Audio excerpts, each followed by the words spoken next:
Talk radio. I listen to a lot of talk radio. 95.1 FM. Whether it's happening in Port Harcourt, South, Nigeria, or around the world, we've got you covered. On air, online, delivering balanced news and unbiased analysis. Today, 95.1 FM. This is Today, 95.1 FM, Port Harcourt. News.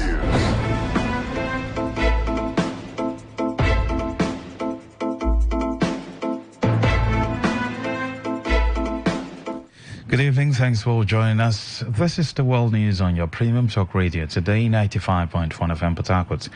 And the headlines: Appeal Court adjourns case to determine status of Rivers State LGA chairman after tenure expiration. Court strikes out Rivers Assembly Service Commission law by Mehule and others. President Tinubu addresses Nigerians tomorrow on Independence Day. On the foreign scene, Malawi Vice President dies in fatal plane crash. I am lucky. Maxwell. All hope for the chairman of the 23 local government areas of Rivers State to remain in office after June 18th appears to have been dashed due to the recent position of the Court of Appeal sitting in Port Harcourt.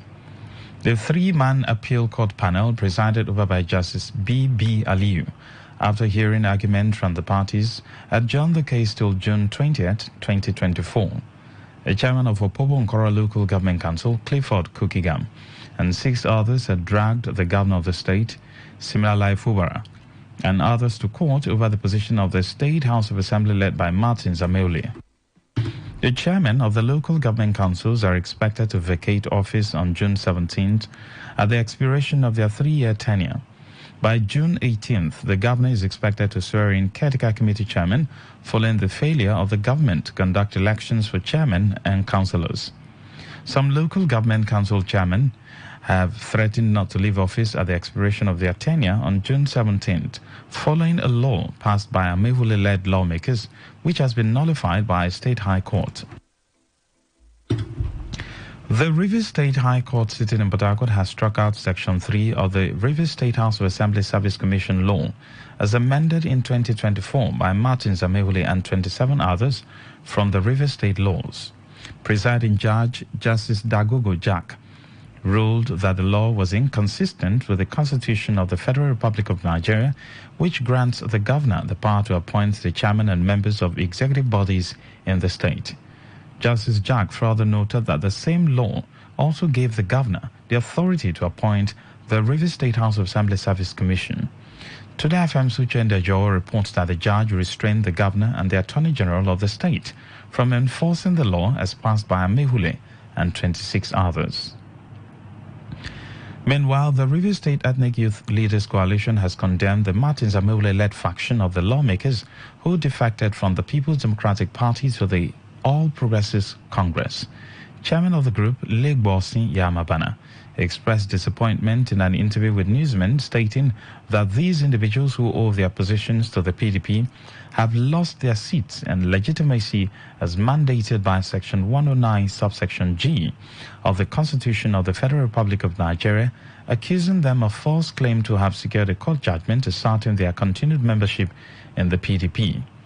Referencing the statement credited to the Attorney General of Rivers State, who had countered the claim of the Amehule-led lawmakers, Yamabana urged all those who value integrity and good governance to join in condemning these actions in the strongest terms. Rivers youths are shocked by the audacity and lawlessness of the 27 ex-members of the Rivers State House of Assembly, who, having defected from the PDP to the APC, have the temerity to deny their defection. These characters, who defected publicly in the Hello Chamber of the Assembly, have even gone to the extent of falsely claiming to have secured a court judgment. However, the Attorney General of Rivers State has countered that the suit in which they claim to have obtained a judgment was struck at for want of local standing and jurisdiction, as well as for being abused of court process. Such blatant deceit and double-speaking are not only disgraceful, but also an insult to the intelligence and sensibility of Rivers people.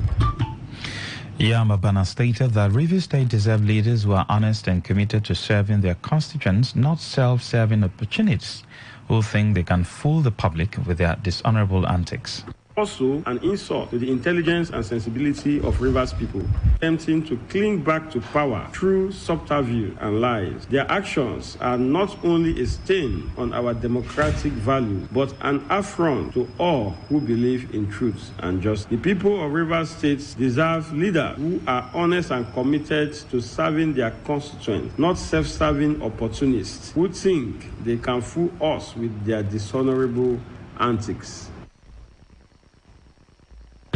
The secretary of the 7-man caretaker committee of the All Progressives Congress, Eric Nwibani, has criticized the claim by former governor of Rivers State, Rotimi Amechi, that those who left his camp did so out of hunger.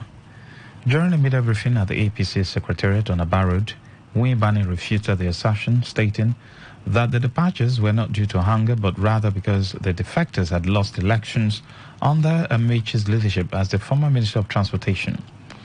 Nwibani, the former APC chairman in Kana local government area, said no rational individual would choose to align with a failure, which is why they decided to leave Amechi and support President Bola Tinubu and the Minister of the Federal Capital Territory, Nyesom Wike. He urged the public to disregard Amechi's comments made over the weekend, stating that the former governor had never shown enough care for his supporters to keep them loyal. Politician for 8 years, after being governor for 8 years. And so far, he's lost, without exaggeration, over 70% of his followership, because people are tired of losing elections from one circle to the other. We lost with him as leader of the party in Rivers State in 2015. We lost with him as leader of the APC in Rivers State 2019. We again lost in 2023 under his own leadership. I'm not sure that if you want to win, if you want to be part of victory, if you want to work hard, if you want to work with those who are more purposeful, more intentional, those who are more business-like in politics, and those who are party men, nobody wants to be part of that kind of system. Nwibani further claimed that Amechi lost his influence when he directed his supporters to back the People's Democratic Party's presidential candidate in the last general election instead of the then APC candidate, President Bola Tinubu. So if you carry bitterness from that presidential primaries you lost into the general election, you try to convince people within the party to support Atiku and not to support Tinubu, and they say no, they insist on voting for the president and supporting the president, and I've insisted on remaining with the president and at the same time remaining with the person that the president has chosen as minister from Rivers State is representing Rivers State in the cabinet of the president. They decide to support the president's choice, to support the minister the president has chosen, and by so doing support the president himself. Today FM reports that the APC State Secretary declined to answer questions regarding any disappointment following the State High Court's judgment, which affirmed Martin Zamewule and 26 other lawmakers as members of the PDP after the APC had celebrated their supposed defection. Suspected criminals involved in oil bunkering activities have reportedly attacked staff of the private company responsible for pipeline surveillance against illegal oil bunkering activities in Wile Kingdom, Digima local government area of Rivers State. Today FM gathered that suspected members of a militia group allegedly invaded the residences of some members of Tantita Security Service Nigeria Limited in Wile Kingdom, including the homes of Ariemi Olu, Felix Obene, and Dom Monday, and reportedly destroyed and consequently set fire to the houses. Under the leadership of Ibunimi West, the staff reportedly uncovered an oil wellhead being tapped by suspected oil thieves, and after chasing them away, the team destroyed the siphoned crude oil. Confirming the incident to Today FM West, threatened that those involved in the wanton destruction of properties belonging to the security network in Wile Kingdom will be found and made to face the full extent of the law. Olu and the wife of the operational officer of the private security company, both victims of the destruction, narrated their ordeal at the hands of the hoodlums. Last night, we went out to operation, coupled to our directors and our officers, asking us to go and stop the loading boat in the river. We went there, we saw the boat loading directly from the wellhead. On that process, we went and we shut down the wellhead, dragged out the doggone minute boat, place where we are going to set it ablaze, only for me to come back to meet my family. Fortunately, I was just talking to my wife while the first call came in, telling me, if you are home now, prepare to take your children out of the house. Otherwise, people are coming after you to burn down their house and the entire family. Not quite 80 minutes thereabouts, the hoodlums here. How would they sleep? Next thing I hear, people they break the glasses. When we don't they try to run, no way, they don't surround the house. Some of them are maxed up. So let's break the whole of the glass. Next thing I see, they don't pour fuel for the parlor. Don't put fire. As I put the fire, me and my children, 5 children and 6 children, they escape. Today FM reports that the Bile community authorities reacting to the incident called on security agencies to come to their rescue, expressing fears that the community's residents now live in constant fear. You are listening to the World News on Today 95.1 FM Port Harcourt. We'll be right back after the short break. Stay with us. Every day, every hour, when the big stories break, depend on our 24-hour news team to bring you the latest. Today, 95.1 FM. Thanks for staying with us. Now, the rest of the news. The project coordinator of the Hydrocarbon Pollution Remediation Project, HYPREP, Professor Neni Barinizabi, has urged youth in Ogoniland to advocate against pipeline vandalization and artisanal refining to help the effort of the project.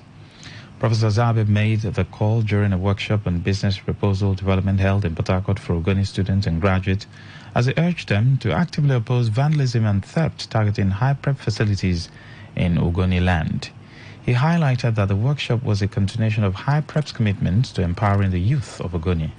Young people of Ogoni to strengthen their capacity in proposal writing. So at the end of this workshop, they will be able to write grant-winning proposals. They will be able to write proposals that will enable them gain scholarship. So on their own, they will be able to explore conventional funding opportunities and gain scholarship. They are brilliant people.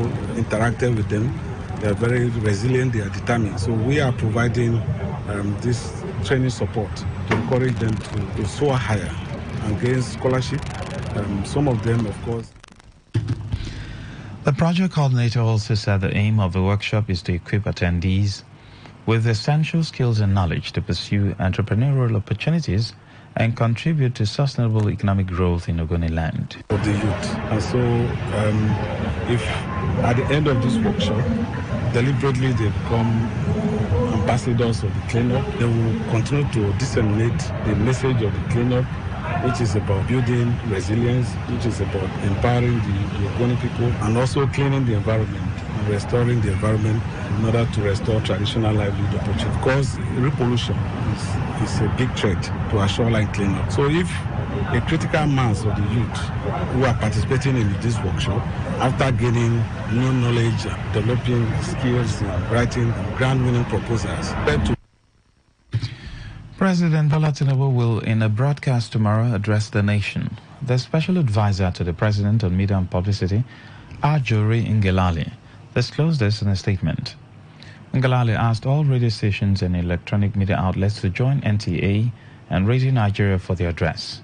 Every 12 June is celebrated as Democracy Day in Nigeria. Former President Goodluck Jonathan has advised President Bola Tinubu to encourage a democracy where all citizens are given free will to express themselves without friction. Jonathan made the call at a one-day symposium to mark the 25 years of unbroken democracy in Nigeria, held at the banquet hall of the State House, Abuja. He further explained President Tinubu has the responsibility of ensuring that the next 25 years of democracy in Nigeria starts on a good note. Jonathan argued that the political class and elite must lead by example, and their lifestyle must reflect that they were elected to the position by the electorate. He emphasized the need to ensure that the dividends of democracy are felt by all Nigerians, regardless of economic status or social class. The federal government has declared Wednesday, June 12, 2024 as a public holiday to mark this year's Democracy Day. In a statement today, the Minister of Interior, Olubunmi Tunji-Ojo, who made the declaration on behalf of the federal government, congratulated Nigerians on the occasion. Tunji-Ojo reiterated President Bola Tinubu's commitment to positive reforms to revive the nation's economy and enhance security. The minister called on Nigerians and friends of Nigeria to appreciate the progress that has been made and look forward for a better future for Nigeria's democracy. On the foreign scene, Malawi's President Lazarus Chakwera says the wreck of a plane carrying Malawi's vice president has been found with no survivors. Saulus Chilima and 9 others were flying within the country yesterday morning when their aircraft disappeared from airport radars. The plane, a military aircraft, was flying in bad weather. Soldiers have been searching Chikangawa forest overnight and into the morning in an effort to find the plane. In the media briefing today, President Chakwera said the Malawi Defense Force commander informed him that the search and rescue operation has been completed and the plane was found. He said the rescue team found the aircraft completely destroyed. To end the news as a summary of the major stories. We told you that Appeal Court in Port Harcourt has adjourned a case to determine the status of River State local government chairman after their tenure expiration.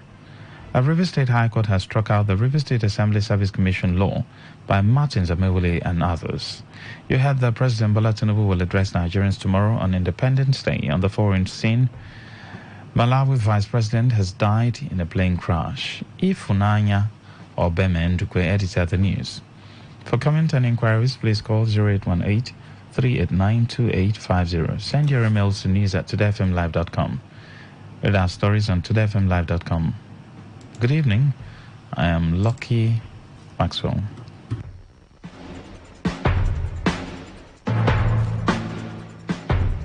Today's news, today's entertainment, today's sports, today's issues. Today on Today 95.1 FM, Port Harcourt. Unleash the power of the airwaves with the ultimate radio experience.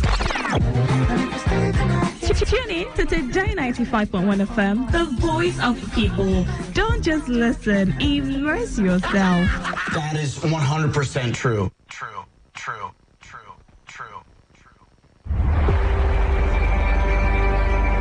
Maybe home is somebody's smile when they look at you for the first time. Maybe home is being a home to something you love and adore with all your heart. And that is what life, friendship, and love are all about. Maybe home is listening to all of your favorite shows on Today 95.1 FM. We create memories. We inspire comfort. We are the voice of the people, and we are home away from home.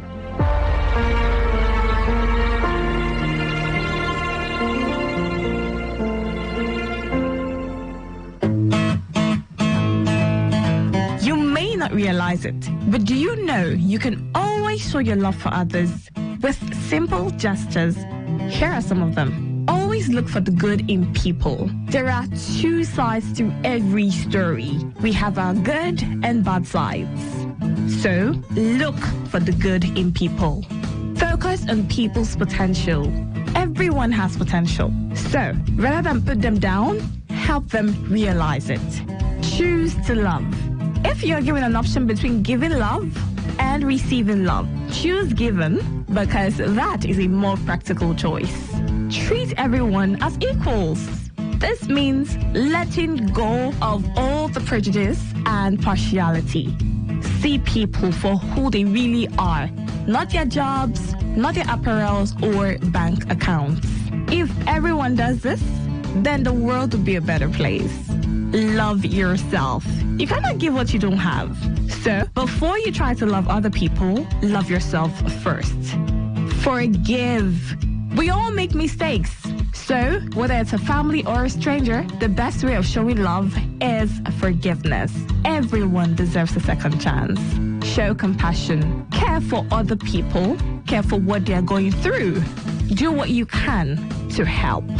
Give back to the community. Remember that a single drop of water can cause countless ripples. That donation, no matter how small, can inspire others to do the same. Smile, even to strangers. Remember that you're never fully dressed without a smile. So, do not underestimate the power of a smile. Not only does it lighten up your face, it will also brighten up another person's day. Be the spark of positivity you want to see. When you smile, the whole world smiles with you. This message is brought to you by Today95.1 FM, the voice of the people.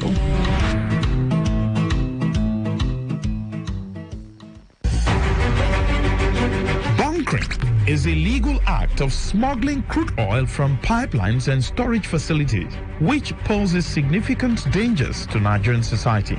This activity has different consequences that affect various aspects of the nation's well-being, and it has consequences such as untimely death, environmental devastation. It fuels insecurity. It also damages our infrastructure, and it also damages our international prestige. You might say, how do we make a living if we stop this illegal activity? Well, as a young individual, you can channel your energy into positive endeavors that can help you generate income and create an adequate future for yourself. These are some ideas to help you generate income. You can go into starting a business. You can also acquire digital skills. Talk radio. I listen to a lot of talk radio. 95.1 FM.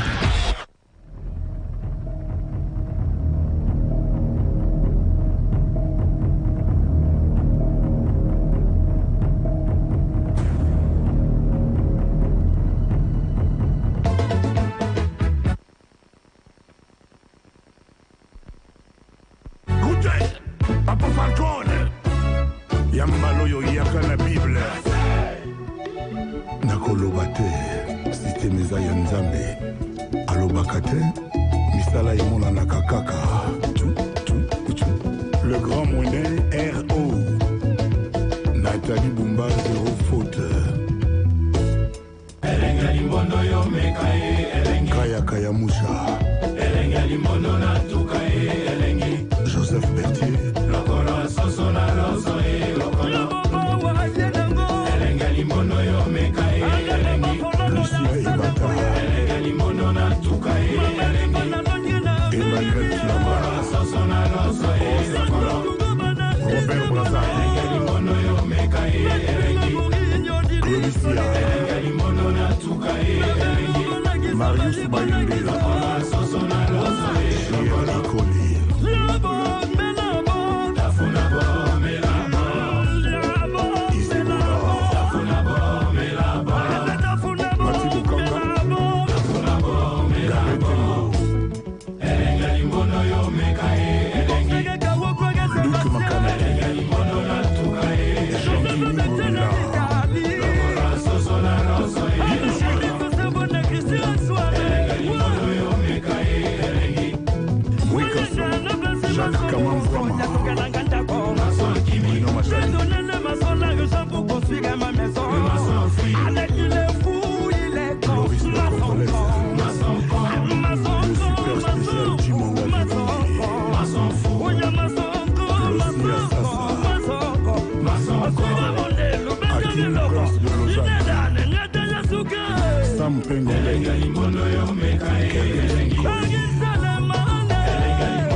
Patrick Ponce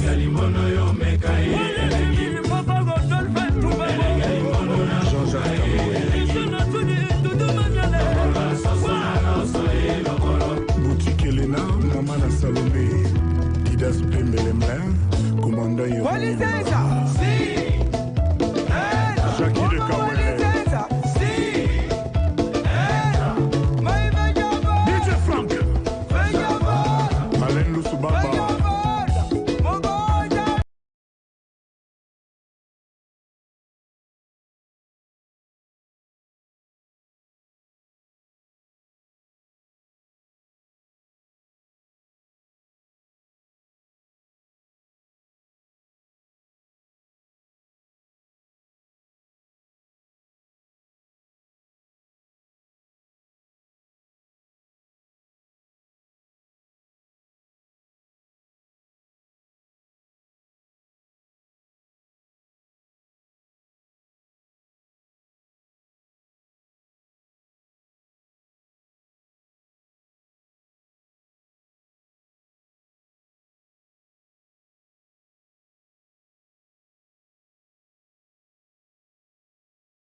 Max. Good to have you. Welcome. Yeah, this is Mr. UC. UC, good to have you. Welcome, sir. Yeah, to me, it's like advert for. You said we should not mention the company. How will you know now? Maybe you can say soft drink, you can say beer, you can say malt. Okay. Soft one. A soft drink. Yes. You think so? They use this song for a lot of adverts, but I know they have used it for this particular one. Okay. All right. Thank you. Yeah. Thank and you. please, Oga Max. Yes. Hello. Please, can you people help me and will I say overflow this issue? Do you know you just mentioned something about the traffic at that Rumosi now? Right now, I just turned at Alakai because I just get to that Alakai. I saw the traffic. I don't have fuel to burn. I'm going to I have to turn. I'm passing through Alo like this to hit the airport road and head to Brikure. I've met one Gilosberger worker that you people should help us and fill this pothole under this flyover. This one is causing this traffic. You people should help us and fill this pothole. Do you know that pothole, if you try to use it and pass it, you will lose your engine. You will break your bottom plate or your bumper will pull. Body going and they call me. That pothole, if you are going home, just look that when you get under that place, just watch, you understand what I'm saying. That pothole is the major problem of this traffic now. I spent 1 hour in that place on Friday. I spent 1 hour in that place on Wednesday night. It's too bad. And the road is under construction. Don't park stand and fill that place. And they are still working. Why are they suffering the Nigeria with the how much they're selling for now? It's too bad. Look at something that's supposed to pass there under how many minutes I get to Alakaya Stadium. Look at where I'm passing, the stress, the long process I'm passing. It's too bad. It's too bad. I just told them I'm passing through Alo to go to Alakaya. It's too bad. Thank you. Thank you, UC. Thank you. All right, Wachuku, you got it correctly. Kevin from Abia, you got it correctly. James Brown is his name. We have cancelled it. James Brown, and it's a particular malt drink. Okay, those days, yeah, I feel good. Something of that nature. The Gen Zs will not know what we're talking about. Yes, good evening. Good evening, Mr. Max. Welcome. What's on your mind? Yeah, this is Kano. I come from the Yes, please. Yeah. Man, the only thing in my mind is government to create job opportunity for the youth. And that song you play is used for one advert by a drink advert. That's why they use it. Okay. I figured I think that drink is either take it off drink. No, you don't need to call the name of the drink. Okay. It's for drink. They use that advert for. Thank you. Thank you very much, my brother. Like I said, the Gen Zs will not know. All right, call in. Tell me what's on your mind. I know a whole lot is going on the minds of Nigerians as we speak. The rains are here, and the next thing is what? Flooding. Yes, some places will be flooded. Sometimes, as a human being, I feel for Nigerians. Sometimes I don't know. I get tired of talking about Nigerian issues because I don't know. Let me just look for a way and generate joy. Okay? So let me say I feel good this evening. Are you feeling good? All right. Join me and tell me what's on your mind. What's making you happy? What's making you sad? Just randomly, what's going on in your mind? Sometimes you just sit and you're meditating, your mind just goes left, right, center, probably because of the things you see in our society. Yes, good evening, welcome. Hello, my friend. Good to have you, sir. This is Andy calling from Abba. Yes, please. I want to make a reference about the last caller before this guy that called. Mazi spoke about that place, whether it's possible or what. Mazi spent almost 20 minutes talking about that place. That person that told you that there's traffic there. he talk about is almost close to 20 minutes. So that man should, maybe that man didn't listen to Mazi's program. What I want to say. Okay, Andy, before you go, Andy, is there light in Aba? There's light now. No, as in, what's the light situation in Aba? Is it, a little bit constant? It's all right. They have improved. The area, they are having constant light, like the people that have a prepaid meter. Okay, the people who prepaid are having constant light. Yeah. They are making their money now. So the area they have a prepaid meter, they are giving light. Light is a kind of improved. So the ones without prepaid, they are not having constant light? They are having light, not all that. To compare the area, they have prepaid meter. Okay, but generally there's light in Aba? Yeah, it's light. Okay, thank you.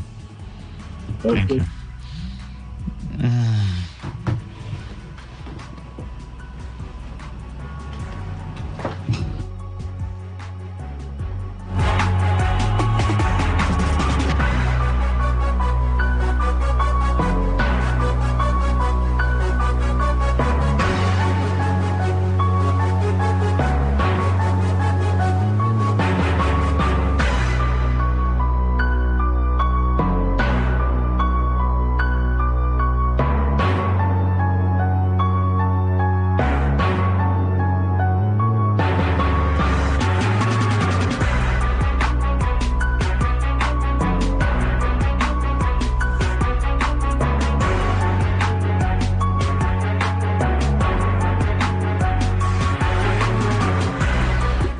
Network is so bad, very, very bad. The song title is I Feel Good by James Brown, used for, a particular malt drink advert back in the days. Yes, the Gen Zs will understand the grammar we're speaking. James Brown. Prince Alaye Buro from Buguma City. Thank you, sir. Thank you. You guys are current. All right, but call me and tell me what's on your mind, what's making you feel bad, what's making you feel good. Vincent, I've seen your message, but you didn't call the name of the artist. Yes, good evening. Tell me what's making you feel bad or what's making you feel good. That's this segment. What's on your mind? I'm sure some of you are dancing to the Makosa song. Very good. Now, talking about Julius Berger, I don't know. Global best practice usually states that before you do a particular construction, number one, you create alternatives as one. After creating alternatives, you can start construction. Now, your construction shouldn't also scatter other people's business. So I believe the company is listening, and I want to also believe that the government would or is supposed to even have some form of discussion, or now that people are complaining, have a discussion with the company and then give them specific instructions. Because when I saw that traffic, man, it was something else. Good evening, welcome. I'm so sorry, please call back if you can. 0810 9510 951 0817 0000 951. And anytime it rains, definitely you should be expecting some form of traffic, and that's why most of our internal roads need to be fixed. Now, if we had, the internal roads within Rumekini fixed, internal roads in other areas fixed, in Romoparali and some other communities, I think people can navigate, people can take some other route and then go to their places while the major construction is ongoing. Let's try as much as we can to make life easy. Life is not supposed to be difficult. Life is supposed to be easy. And that's the essence of government, to make life easy for her citizens. When people keep on complaining, it will look, in quote, as though the good intent of government is actually a bad intent. So I think those who are the helm of affairs should please. Nigerians are going through a whole lot. You buy fuel at 850 naira or 900 naira, as the case may be. That's approximately 1,000 naira. People who drive most of the times, I don't know how they cope.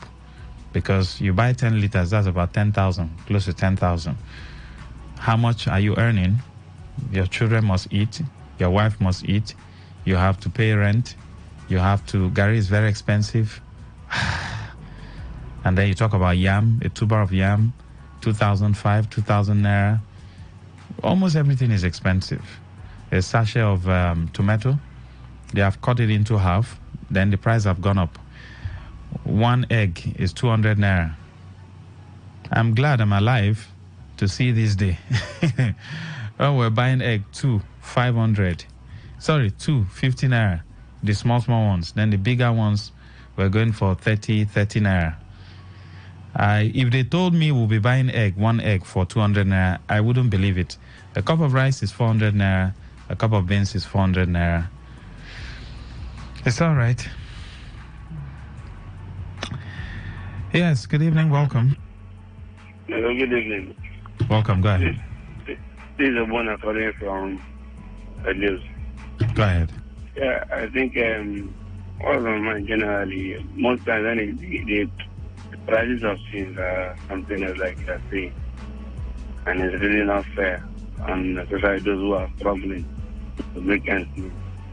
So I just look forward to a time when government will be able to, beyond raising minimum wage or living wage, like labor will call it, government needs to just regulate things. Let us be able, let the money be able to have value when they give it to people. When you go and work, like I come to work for you now, you pay me 20K. So I'm going, let me see the value of the 20K. Not the one I will go is like you to do on it. So just pick one or two and the money is gone. Then on the issue of this, I actually stay somewhere, my family house, somewhere around the Alakaya Island. But I'm unable to make it on this thing. And then they'll go to the farm, and in 8 months, they will give you a result. It's as simple as ABC. No prayers. So when politicians say we should pray for the country to be better, I feel insulted. Don't tell me to pray. Oh, God, just do the right thing. You get the right result. Right? God said, let there be light. And then there was light. And then God started creation. You don't create in darkness. So what do you need to do? Revive the gas turbines. Do solar in the rural areas. Fight insecurity so they don't steal the panels. Chase those boys away. Right? When you revive the gas turbines, they will supply. You have a meeting with all the stakeholders. You have a stake. Put it in the hands of private sector to run. People will pay their bills. If they don't pay, you cut them off. It's as simple as ABC. You don't need prayers. So once there's light, naturally, people want to bring their businesses down here. It's as simple. So you provide a certain percentage of electricity for the industrial area. Power the industrial area. People will come and rent it and start, doing their manufacturing. And then you earn forex. No prayers.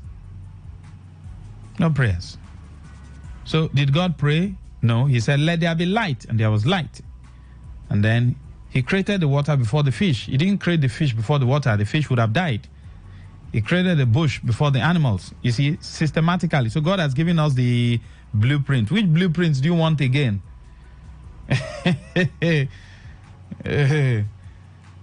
Which blueprints do you want again? You can't go and see a lady and say, get pregnant. Get pregnant in Jesus' name. Get pregnant. No, she will not be pregnant. Sleep with her, she will get pregnant. There's a procedure. Very simple. Good evening, welcome. Hello, Mr. Sam. Mr. Maxwell. Yeah, a blessed evening to you. The bad one to all the bad politicians and bad people who say they have doctorate degree in law or doctor of law. Mr. Maxwell, you see, sincerely what is in my mind is that looking at all the situation, I don't want to go as expatiated down to the national best. Let me come down to my Jerusalem here in River State. There is a bad energy that is affecting us. I don't want to say a bad spirit, but a bad energy Because if you look at this Rumusi issue road that they are talking about, how that thing has been suffering, and the kind of Julius Berger that me, I don't understand. Since I start growing up, I've been seeing Julius Berger doing things in a very decent manner, but this one that came and they are here in the States, looking at all the political rubaru, I will tell you that energy, the source, if you look at it very well, is this man they call their master, who is in Abuja, that is affecting us here in the States. I don't want to mention his name, Wike, but the truth is that that energy the man has left here in the state, that energy, I don't want to call it a bad spirit as well again, but that energy is disturbing us here in the state. And one thing we should begin to do is how to get rid of this bad energy. Because if you look at it, it's just as if even when River State is trying to move forward, that bad energy and the people that have inculcated that kind of bad energy in them, they begin to do all manner of things. Look at the issue of land grabbing. You know the root of land grabbing here in the state that is bedeviling the people. Look at the people saying they will not leave. Look at their tenure when they leave. Look at where their root is coming from. Look at the former lawmakers who are disturbing here. Look at their roots where they are coming from. Look at all the issue of and lack of development, whereby we are suffering agricultural this thing that is not in the state here. Look at the root of where this thing collapse and destroy. Thank you. Know where it's coming from. Then you agree with me that thank you, Mr. Sam. His bad spirit is affecting us. Okay, it's enough, Mr. Sam. TG from Port Harcourt says, what's on my mind? I want to plead to Governor Sim, the Rivers State governor, to pay the gratuity of 2016 retired civil servant in Rivers State. I really need to go to school. I do hear on your station that most people have been paid their gratuity. Please, I want the governor to pay my father's set. It's really hard this time. TG, can you resend this message on the Eyewitness Report segment? So I'll go over it again. The governor will hear this. He will definitely hear this. There is light in Aba, but much over 50% of people in Aba won't attest to this, and I am one of them. Please. The prepaid meter thing, the last caller said, is this situation. Here we have line 33, which in Port Harcourt you term federal, and line 11. There's just few that are connected to the 33. The large populace are on line 11. The line 33 has a lot of power supply, so prepaid meter is encouraged to avoid crazy billing from APL. But on line 11, there's a little or no improvement until line 11 starts celebrating nothing less than 16 hours of 24 hours a day on power supply. Then we're certainly not having light, or better still, there's no improvement. Not the 111, not the... I'll stop there. It's not flowing again.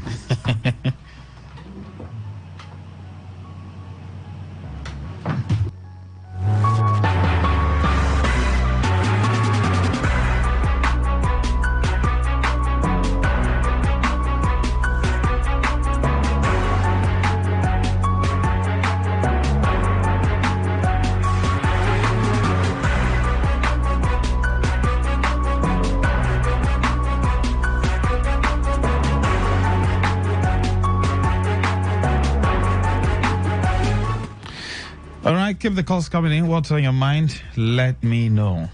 Before we go into the area talk segment, where we'll be going into some 0810951091. Yes, good evening. Welcome.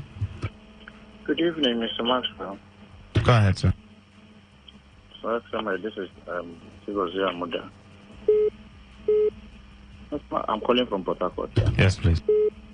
My contribution is on this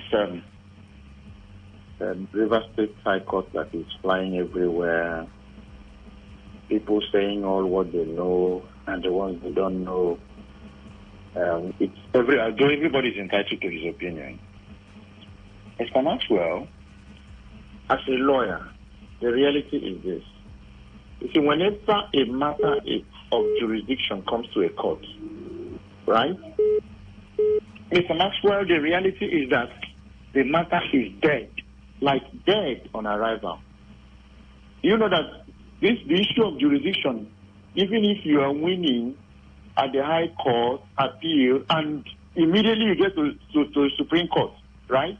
And Supreme Court detects or discovers any fault as a result of lack of jurisdiction. Mr. Maxwell, no matter how you have won, that matter immediately is over.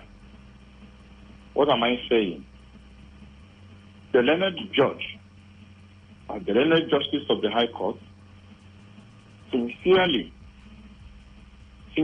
and intelligently declined jurisdiction. Mr. Maxwell, that was the end of whatsoever anybody is saying about that his decision. Immediately, having mentioned the fact that I do not have power, right? Every other thing, there is what is called ratio decidendi and obiter dictum. The reason for deciding a case, that's the ratio decidendi now, assuming he had made a declaratory order, or he had made an order saying that Martin, Amewile, and so on are hereby declared PDP members, or therefore automatically members of the House of Assembly. Mr. Maxwell, so be it. But here, he says that he does not have jurisdiction.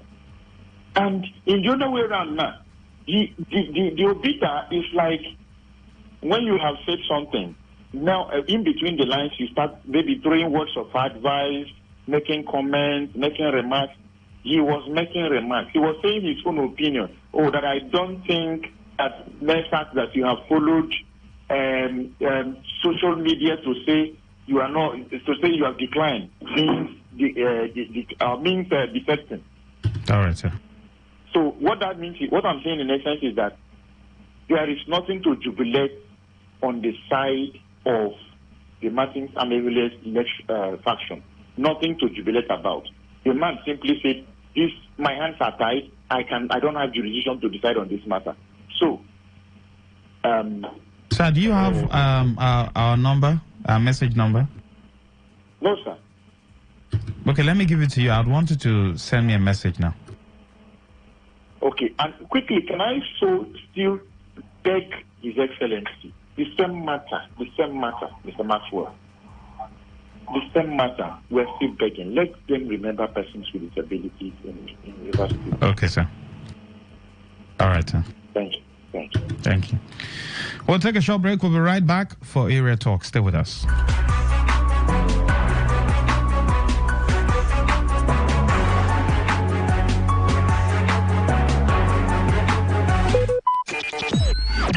Talk radio. I listen to a lot of talk radio. 95.1 FM.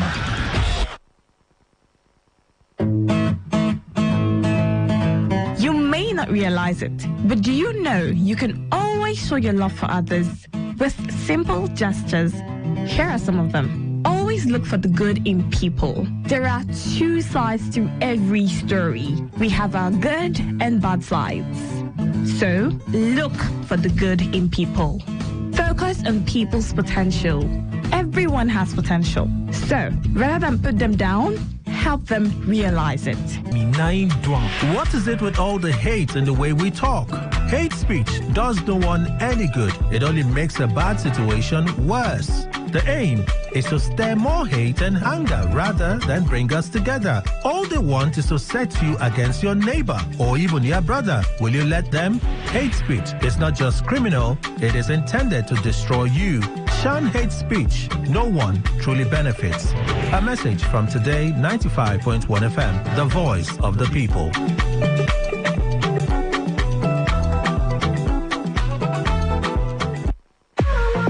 What's a successful business without sales? And what is sales without an audience? Well, do you know that you can reach 8 million listeners across 6 states in 2 geopolitical zones all at once? How? With Today 95.1 FM, you can get millions of people to know about your business. And what does that mean to you? More sales. Call 081-389-2850 now for more information.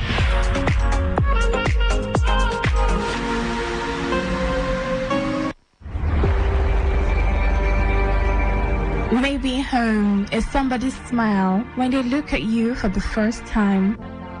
Maybe home is being a home to something you love and adore with all your heart. And that is what life, friendship, and love are all about.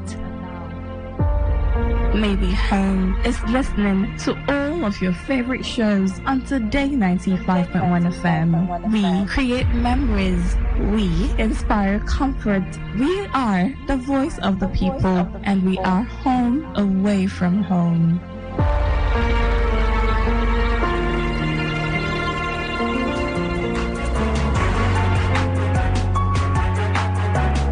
All right, thank you for joining us. Welcome back. It's time for Area Talk. After the area talk, once we're coming to the conclusion of the area talk, I would want you to start sending in your eyewitness report.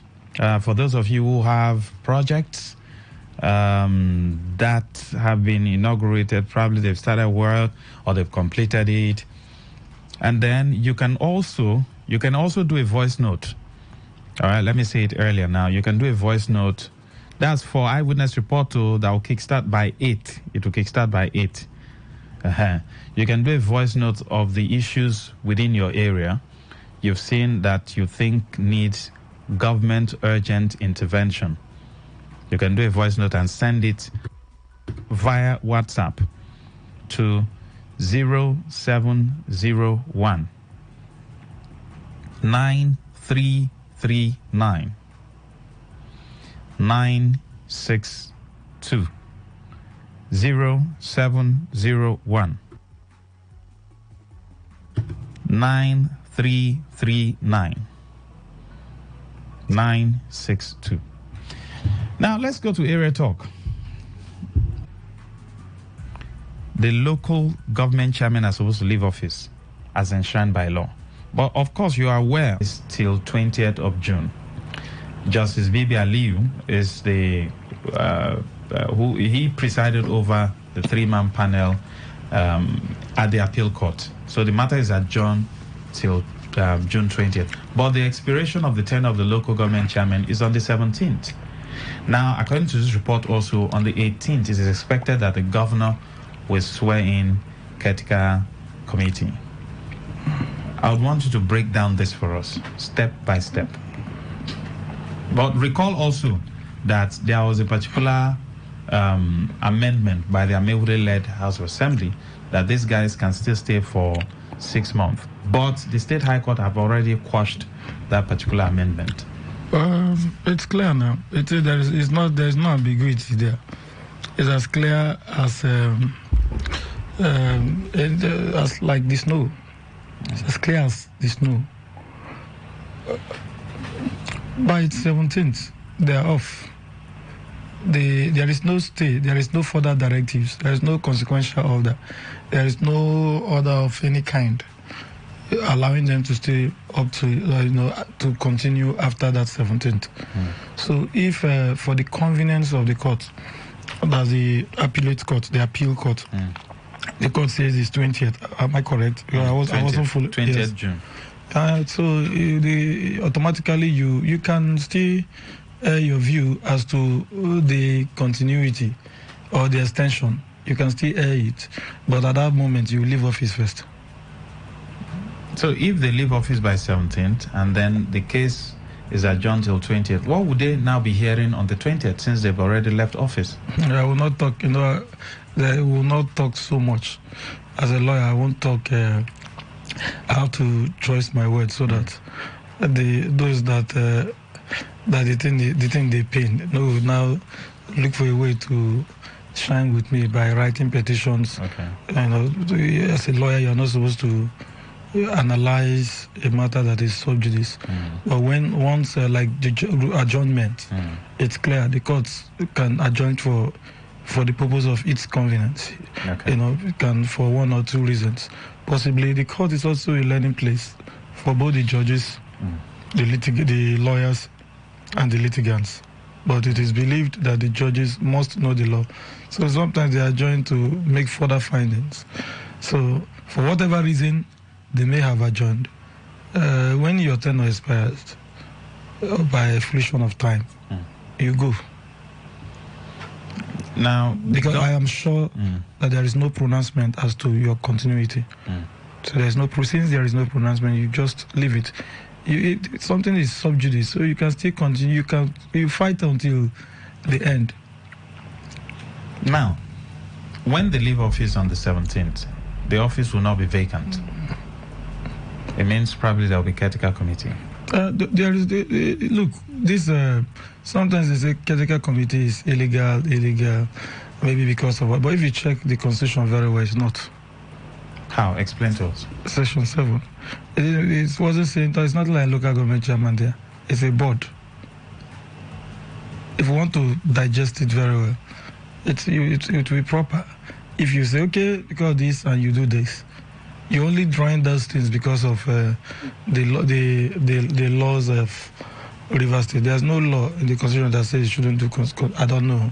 Maybe lawyers may call it that nobody should do a caretaker committee. I've not seen that law. I can also learn. Like I said, as lawyers, we always learn. So there's nothing wrong. There's nothing wrong for the HLGA, the head of local government administration.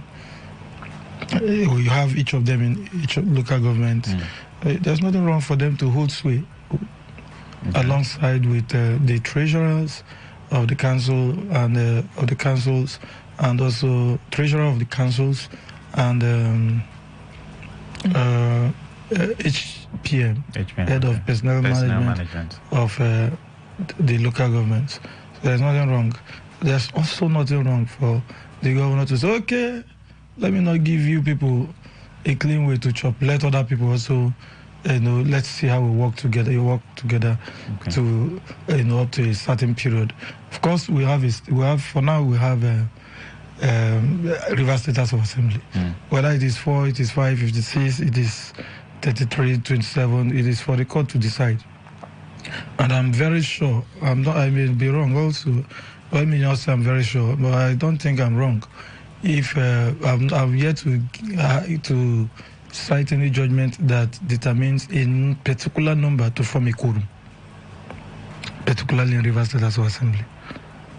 You understand what I'm saying? So if 10 of us were members or 20 of us were members and something happens, whether positive or negative, some people maybe they want to ascend more, they resign. Or something nature. Or they jackpot out of something natural, yes, or jackpot. I don't want to go to the purely negative. And the 15 say they are no more. They want to leave. Does it mean I will no more speak? Does it mean it automatically affects me or the 5 of us remaining? So the issue of number of quorum is yet to be determined. He said something about this House of Assembly members when they defected. I said, until there is proper compliance, except the affidavit. There is an affidavit somewhere deposed in the court. That will also be another issue. Of course, again, I will not say something here, so that they will not also use it again. You understand? Otherwise, if you depose affidavit for all of us, now me depose them. You understand what I'm saying? So, when it comes to these issues, they are going to 17 local government chairmen. It's unfortunate. Rivers State belongs to everybody. Some of them did well, some did not do well. I don't know anyone that did well, but I feel so. There is nothing wrong for other people to continue, for the state to move forward. There's nothing wrong. On that 17th, people, please, don't, if you are putting on your gin, shouldn't be for the purposes of fighting. You understand? Or it shouldn't be for the purposes of fighting. It should be for the purposes, for a singular purpose of moving Rivers State forward. But for the prophecy of what the court has said to the extent of adjournment, the process is still ongoing. So if your tenure elapses within that period, that's your own. You wait. If you can fight it out, fine. That particular amendment that was made by the Amewule lawmakers then, that was now nullified by a state high court. It's nullified. Was it even necessary in the first place? Looking at the fact that that law was obnoxious. You don't need to have a particular person in mind or have a particular mindset when making a law. You need to be open-minded. It's obnoxious. It was geared, towards a malicious purpose. So you mean the tenure of an elected official cannot be extended? Can you extend it? Are you the person that elected them? I gave you mandate for 3 years. It is certain. There is certainty of purpose and time. Do this thing. That's the purpose. Within this particular period. And because you have a particular power, you abuse it. That's obnoxiosity. You abuse it and say, no. What the mandate I said, the people declared, voted for a certain period. Then some persons, because they are working towards, they want to own the state, will now say, we extend it. It's not appointment now. You extend appointment. Check everywhere in the world. Look, some of these laws are made, some of these orders, interim orders or interlocutory orders, sometimes it's guided towards policies. It's guided towards serenity. You think the judges are not human beings? I think their eyes are just blind like that. The symbol of equity is a lie. They know, they hear. Imagine Lucky Maxwell being appointed a judge tomorrow, maybe a lawyer, and you come from River State. You think they are fools? So that's it. That's just the truth. It's a simple mathematics. This one, we are not even talking about law here. It's a simple thing. We gave you mandate. The people came. It was like a contract, a social contract. Go and do this thing for us. Do these things. That's the certainty of purpose for us at a particular time. And you say you want to extend it. When I know you are not doing well. So there are, of course, with respect to such, there are several Supreme Court authorities. And I say, make an decide, Loma, they break them a bit. Otherwise, we'll bring it out. Authorities happen several areas where the court removed them. It happens several areas where the court said, no, you cannot retroactivate a law.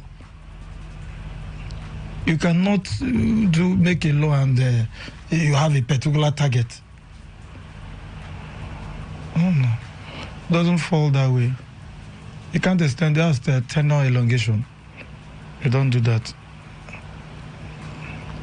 But what if the Constitution, the Federal Republic is tweaked? How can you tweak it? If there's a constitutional amendment, for instance, we have 4 years. 4 years for governors. The Constitution allows extension is there when the state is when there is an act of war. Okay. When the state is in war, you don't expect us to not this all these our social clubs and other things. All these, not these our boys, as we are both from the east and Niger Delta. No, real war. That's what's going on in Ukraine and Russia. Yes, you don't. At that time, the country can go into election, or Israel and Hamas. So you cannot. You don't expect them. Even the tenor runs. It's provided in our constitution. At that time, there is natural disaster, original one, not just this fake floods. Natural disaster. I don't know that type of disaster.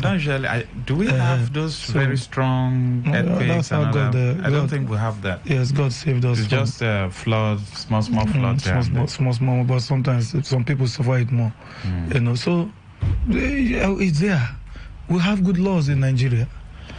You understand? But everybody wants to, play, be panic, play on the law, turn it to, just like some persons will always, interpret the Bible, so including pastors.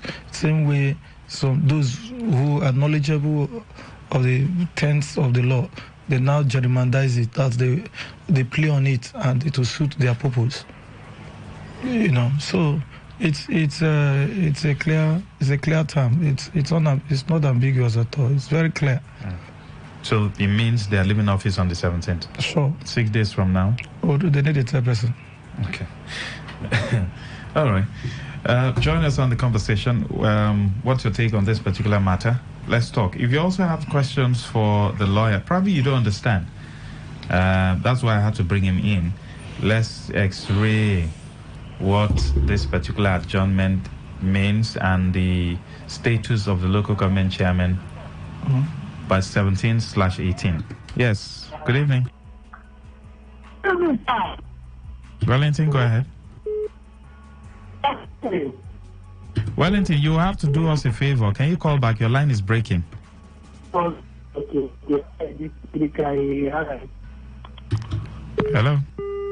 Okay, please call back. I'm sorry. That's...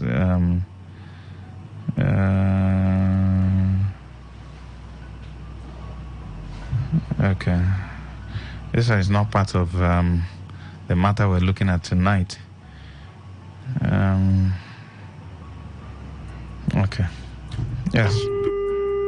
0810-9510951. We're looking at the status of the local government chairman by 17th/18th of June. Yes. Good evening.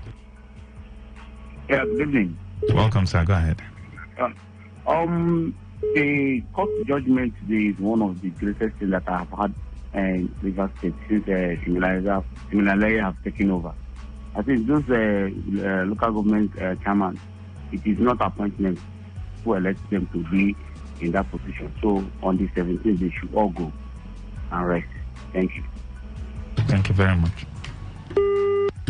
You can send in messages to 0701-9339-962. Although the matter has been adjourned, but we're looking at on the 17th.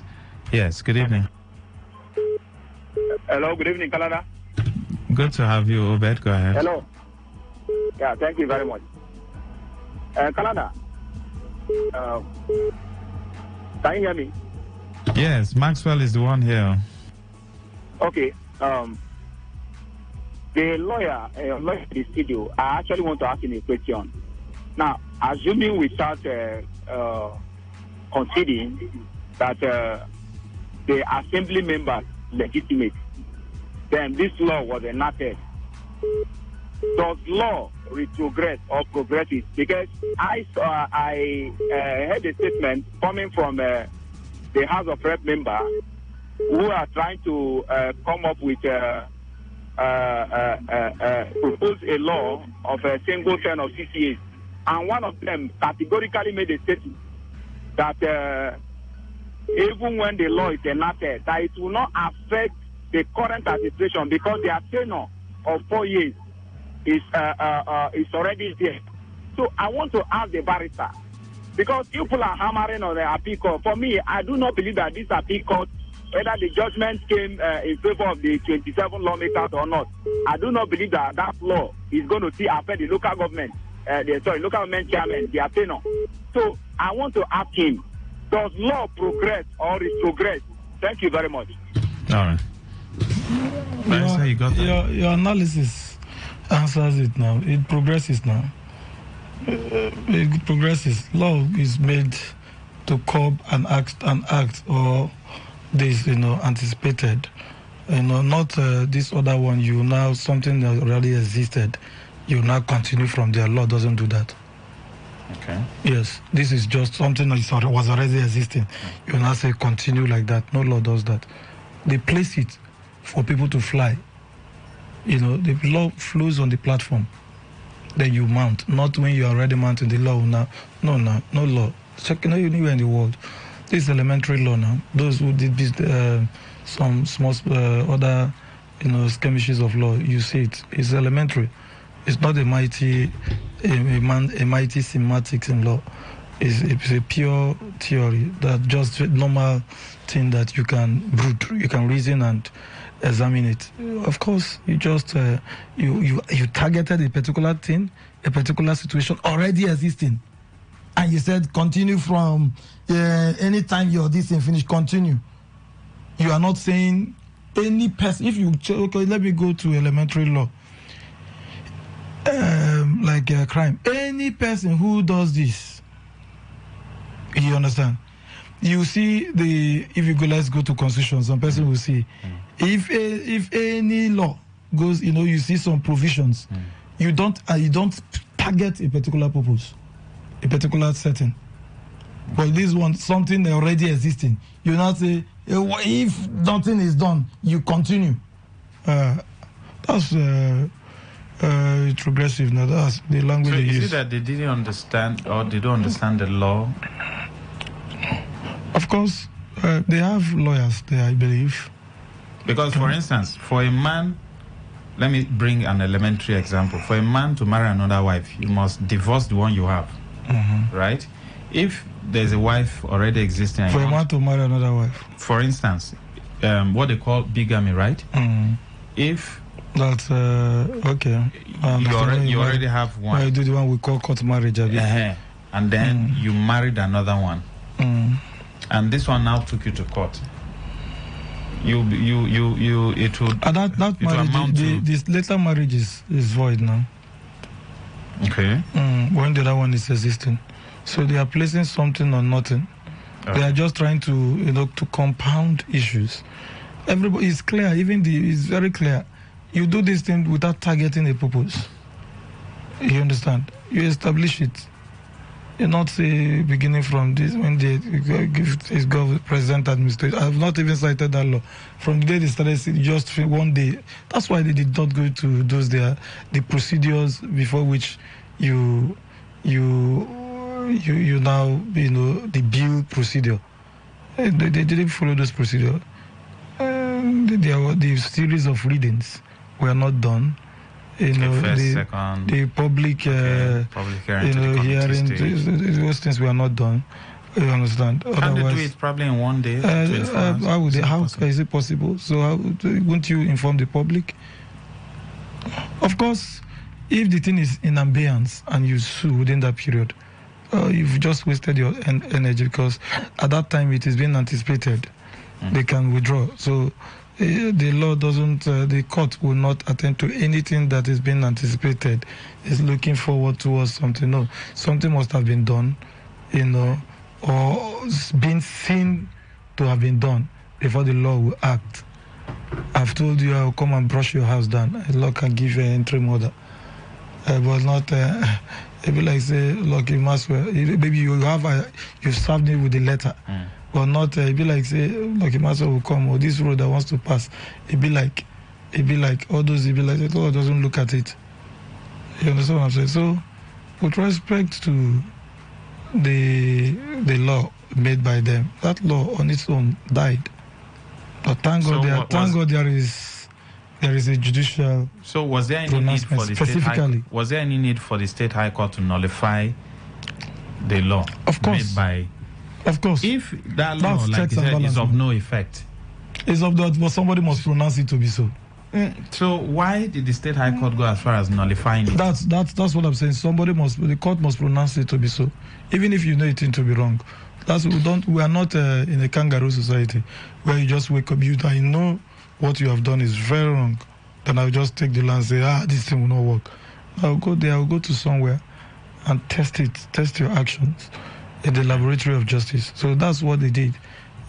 When I was preparing to challenge it, together with my party, even if we are thinking something else, but when I heard that some persons went to court, there is no need to flood the court with too much news and disturb flood the cost list. So I waited, but I knew that's a policy case. There are cases that are of policy. It concerns every Tom, Dick, and Harry. Let's take this. Good evening, welcome. Hello. Yes, Mr. Sam, go ahead. Yeah, a blessed evening to you, and a blessed evening to your great barrister, the guest in the studio. Thank you. Like Thank some you, who say they are doctor of law, but they don't know anything about law, and they will come out and be misleading the people. God bless you. Mr. Maxwell, your guest has said it all. We don't have anything to be dragging with this man. And one thing I have noticed, and I want to advise all the Rivers people, all the 23 local government, is that 17th will be on Monday.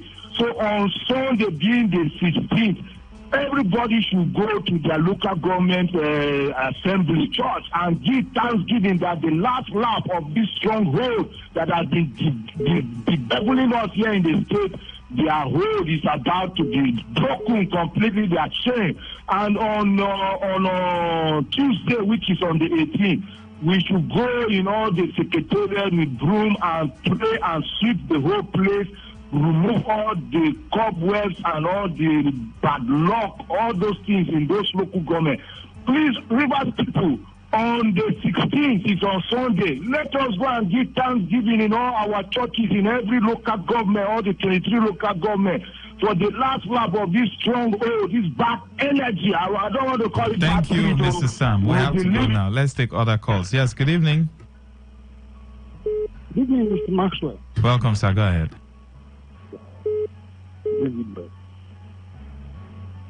Now, on the issue of the status of the chairman, once cannot elapse this on 17th, and the position of the law is vacate office because there was no room for tenure elongation.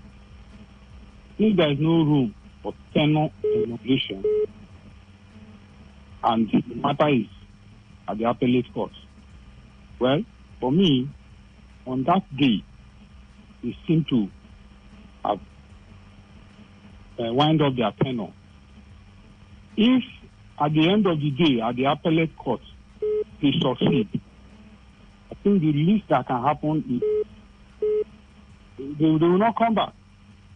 For sure, they will not come back. They will only be paid entitlements and compensation or what have you.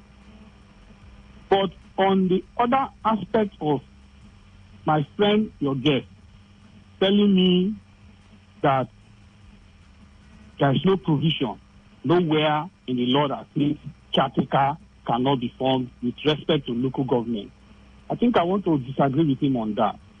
If the provisions of Section 287 sub 1 is anything to go by, then Supreme Court, which happens to be the appellate court, are giving judgment to that effect that caretaker system, any caretaker local government is illegal.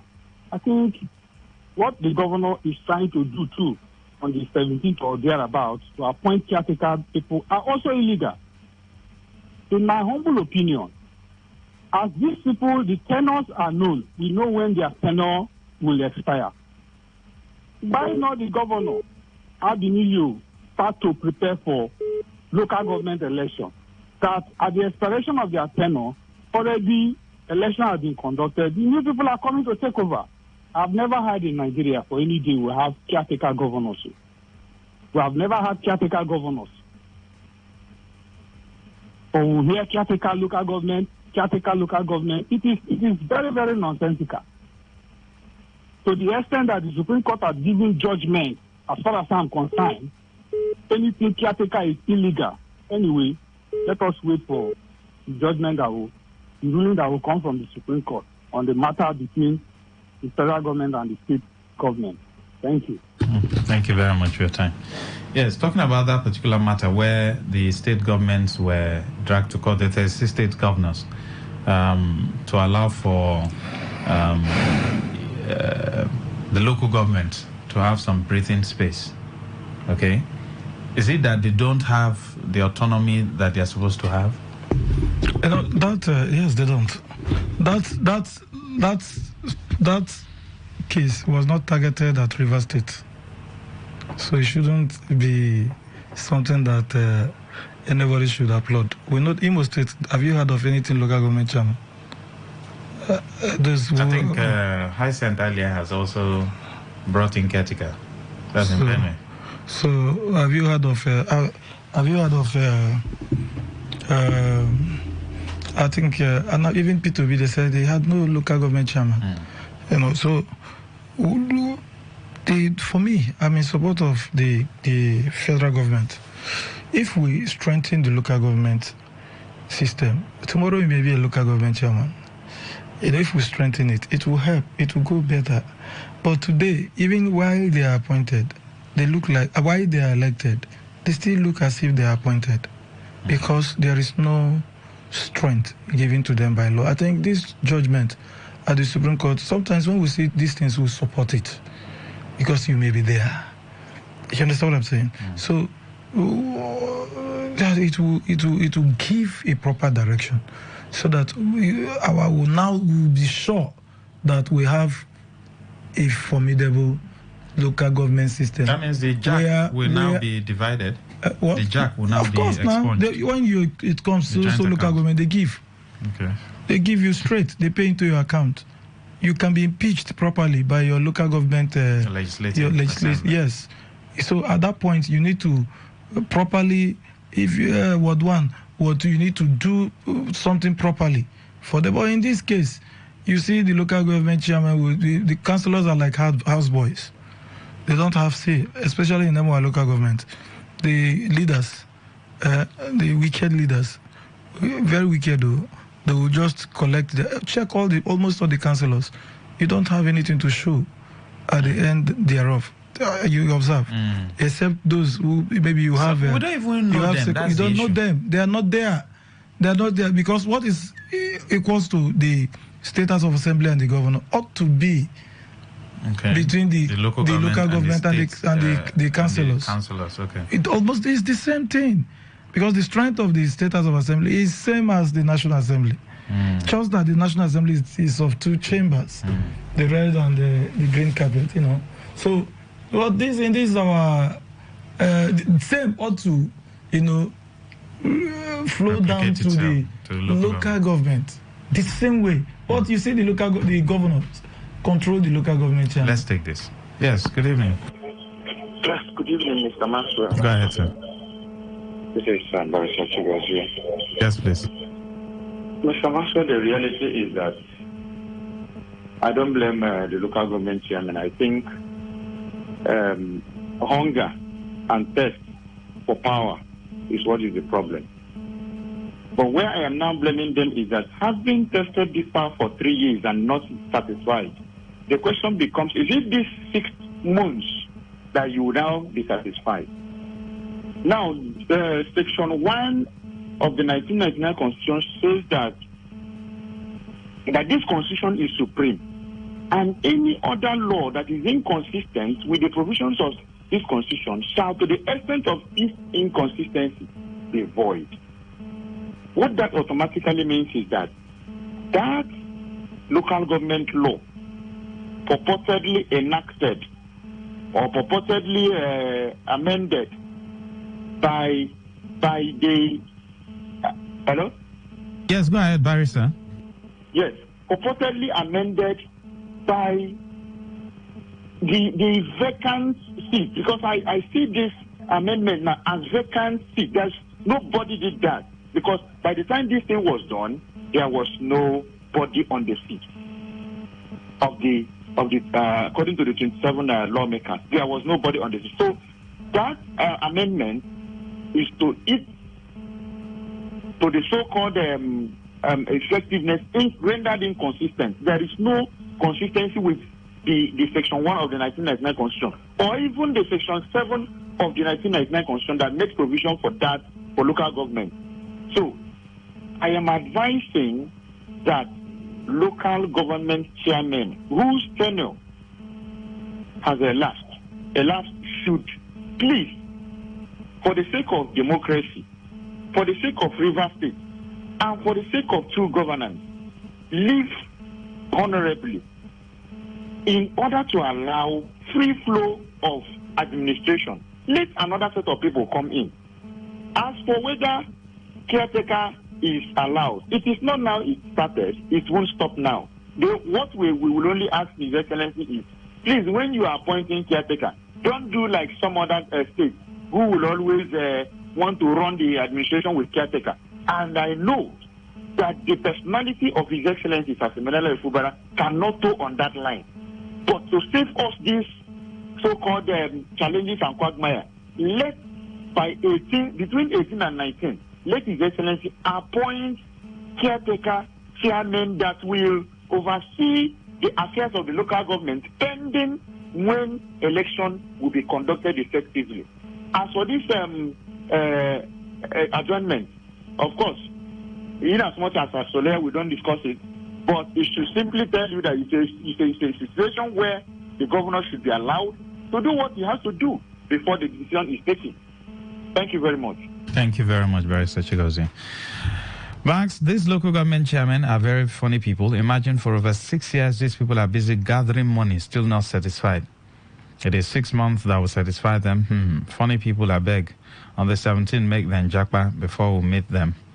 He says, because we are angry. Mwogu Clinton Neji from OKHA. Good evening, welcome. Yes, go ahead. Sir, good evening.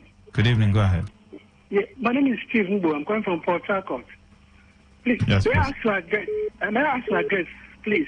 I want to be enlightened. There is this appeal case, this appeal court now. You're going to come out on the 20th adjournment.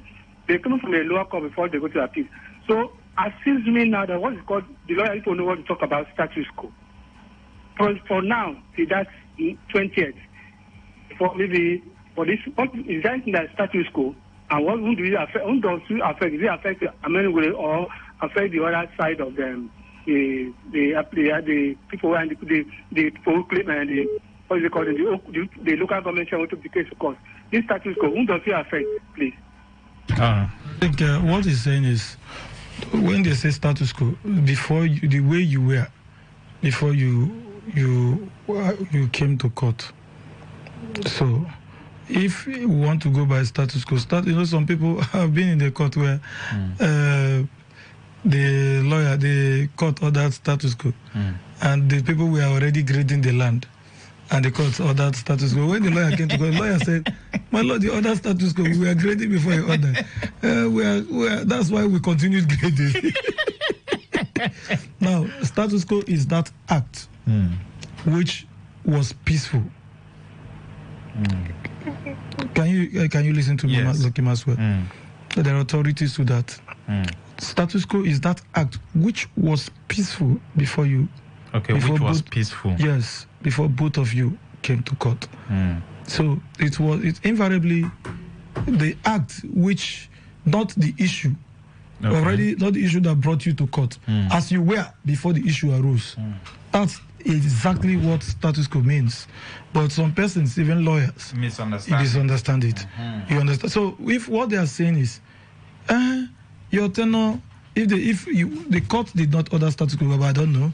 But if the court had ordered status quo, then what it means is that not even the tenor elongation, you are supposed to remain. So if your tenure expires on the 17th, you go. Okay. Yes. Then with respect to the local government, to the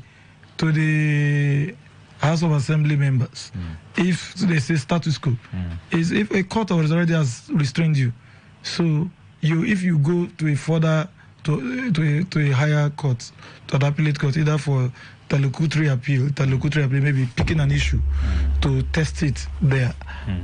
You also, status quo is that act which is peaceful before you came to court. So there was an already expressed interlocutory order. Don't do this. The court may have its own beneficial reasons why they order that way. So you remain that way. So usually status quo, whether in this case or in any case, what I know and I believe it is unimpeachable is that act as you were before the issue arose. You are coming, you are an authority, you want to brush down my house, and the caterpillar is there, or the other moving equipment already steaming, and the court orders status quo. You don't need to bring it down. It means you should. You need to, yes. Because there was no issue already before you brought the status quo is not the issue on ground. It is as it were. Okay. Yes, as it were. That peaceful action before you came to court. Okay. No court promotes violence or crisis. Okay. Yeah. Suggesting to permit local government autonomous with local government appointment caretaker by state government instead of elected chairman for the value of state government. Solomon, you have to resend the message so I understand what you're saying. Good evening. Please resend the message, okay? So we'll know what we're reading. Good evening, our barrister and Lucky Maxwell. It's good to have you. Cassington Beke says the local government chairman should do as required of them. I'm from River State, Ahoda East. As a barrister, I can tell you authoritatively that our local government chairman, Benjamin Eke, did nothing in Ahoda East. No more schools, development, infrastructure, etc. So we need edible chairmen that can work and take the state to a greater height. I thank Governor Sim for doing what is right by paying local government workers' salaries directly to their account. It says Fubara is the man. Thank you. Cassington Beke. Are you a local government worker? Are you happy that they paid from, source? KM also says, good evening, Max and the guests. Please, a little bit out of the discourse.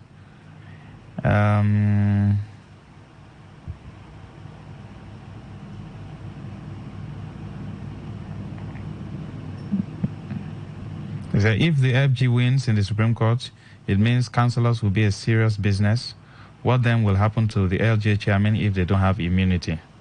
All right. The lawyer will respond to that. Yes, good evening. Hello, Master. Good evening. Go ahead, sir. You see, my suggestion, caretaking chairmanship approved should rely on state government. Anything government election, council, then autonomous can be permitted. In every local government, autonomous can be permitted. Appointment a government chairman should rely on state to appoint governor to appoint. So that if we have rest, if like last time we were trying to have local government autonomous, if you succeed in granting local government autonomous, because elected chairman, you see that the governor will not have respect. It will be on trade. You just feel like that. So for me, anything chairmanship should rely on the state to appoint. All right, thank you. Yes, Barrister, you want to respond to the other message that if the federal government has IFO, that means councillorship will be serious business. He said, what will happen to the chairman if they don't have immunity? They need to perform. Immunity. That's a smaller channel now. You don't give immunity to everything. Immunity does not stop the governor from being removed. You understand? When I was here in your station, the earlier period, I said, despite the agreement made, if Governor Sim misbehaves, he can be removed. Even the Okojumbo speaker, led the speaker, if Governor Sim does what is improper, they can serve him. So the same thing applies to the local government chairman. These things, the essence of all of these checks and balances is to see that governance is properly balanced. You don't grab it as your own.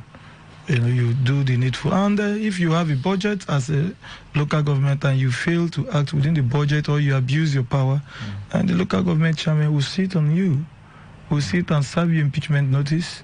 But whether it will go through the chief judge, that's what I don't know. Because that of the state government will go through. There must be a third eye to look at it. And I also think that things after that judgment, so many things will be reconsidered. The law, we can't get it all right because we are growing, even over there.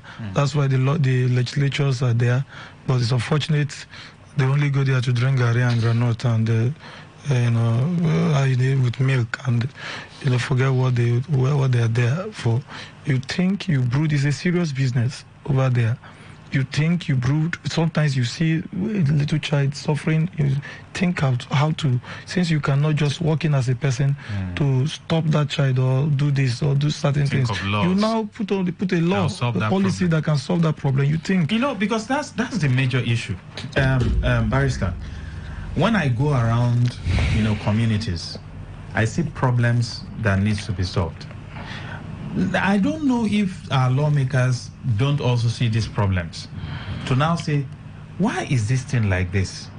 What bill will I sponsor to stop the suffering of my people? But that's where we are for now. Unfortunately, that's where we are. This one says, Maxwell greetings. River State LJ chairman greedy, such as their paymaster. Come this June 18, they must go. It's 17. Iberichuku is 17. Their tenure will expire on the 17th. Okay. And that's much you can take, but I'll just take one more call. Good evening. Good evening. Good to have you. Go ahead. Yeah, I want to be the barrister. Good evening, sir. Yeah, I know that the council chairman, all of them, they will go. They will go. And the caretaker will be set. But one thing I want to appeal to you, Mr. Maxwell, is that you should invite the APC caretaker chairman. You are parading them that the House of Assembly, that they defend them anywhere they go. That he will defend them, that nothing will happen. Now that they are denying that they have not defected, I want you to bring him to the stadium so that we can hear from him. Thank you. Thank you very much. All right. That's what you can take. Leave my brother alone. That's what you can take on the conversation today. Thank you very much, Barrister Victor Rocco, for coming on the show. We appreciate you. Thank you. Everyone that has been a part of the conversation will thank you so much. Eyewitness Report comes up next. Like I said, you can do a video, state the issues you want the government to see. Now, let me give us an expo. The government is listening. When I mean the government is listening, they listen to this show. Yes, there was an encounter last week, and I got to know that, yes, these issues are taken to the governor. I'm not saying the governor listens from the angle of some people, private people who support government. No, that's not what I'm saying. No, before you say, I'm not the mouthpiece of my job here is to check them. If they do well, I say, okay, you're doing well. Yeah, you're not doing well. Me, I'm Oliver Twist, though. You can't satisfy me. You can't give me 10 kilometers of road and say you have done anything. It's a lie. After 10 kilometers, you must put street light. After street light, you put water. After water, you give me world-class hospital. After that, you give me school. After that, you must give me scholarship. After scholarship, social welfare. So you create job. So me, you can't satisfy me. That's my job here. So, but something happened last week, and I was reliably informed. If I got that very deep information. So send in your eyewitness report, and let's see how far we can follow it up. Good evening.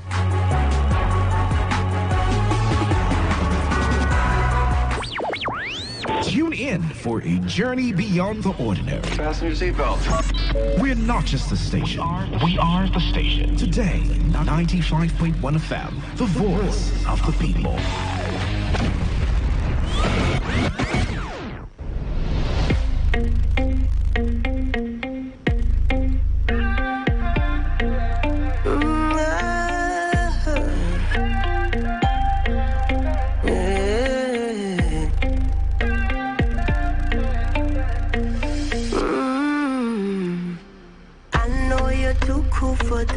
I know you're too big for this.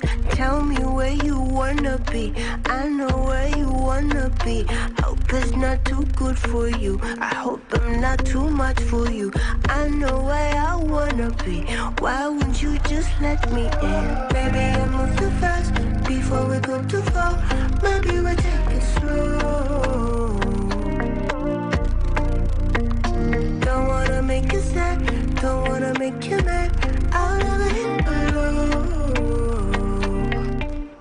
For you are the ocean. You are the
to me now. You are the ocean. You are the ocean. Boy, you are the ocean. You are the ocean.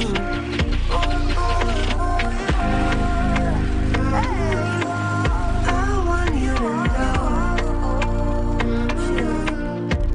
So you should know. I want you to know. So you should know. Nothing I would do for you. No way I want you to know. Nothing I would do for you. No way I would. So you should know. Nothing I would do for you. No way I want you to know. Nothing I would do for you. No way I would. So you should know. Better move too fast before we go too far. I want you to know. So you should know. When the floor. I want you to know. So you should know. You are the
So it's raining, drizzling this period, and I'm sure some of you are experiencing some few flooding.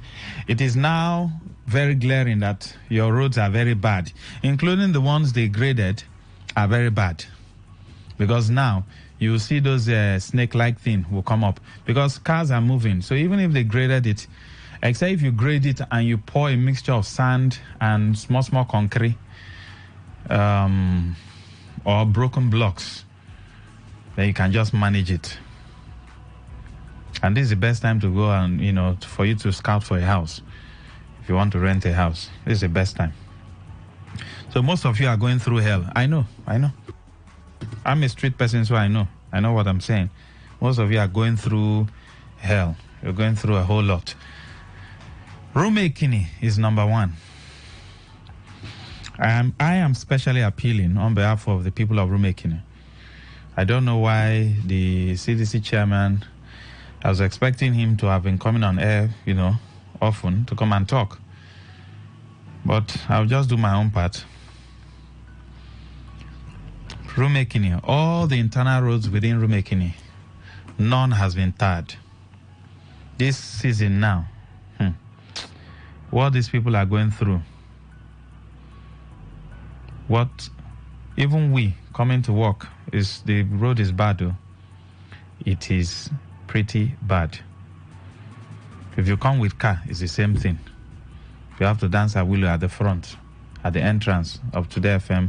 Then if you now drive down into the other adjoining street, it's pretty bad. So I'm appealing to the government of the day to please do something for Rumekini people. The internal roads, I'm sure, is within the limit of just small money. Just fix them. Even if it's one drainage on one of the ends, ensure it is deep, because the roads are not that wide. They are internal roads. We'll manage them like that. Then put street lights. Again, I'm also appealing to the NDDC. If the state government can come first, fine. If the NDDC comes first, fine. It is still Nigerian Rivers money. Okay? It's not APC or PDP money. It's Rivers/Nigeria money. So please, I'm appealing on behalf of the people of Rumekini for the internal roads to be fixed and for them to have street lights. Now, if the NDDC comes to fix solar light, it will be visible, it won't be sweet. Yes, they will see road, but the road will be filled with, in local parlance, poto. So the roads should be fixed, then the lights should be fixed.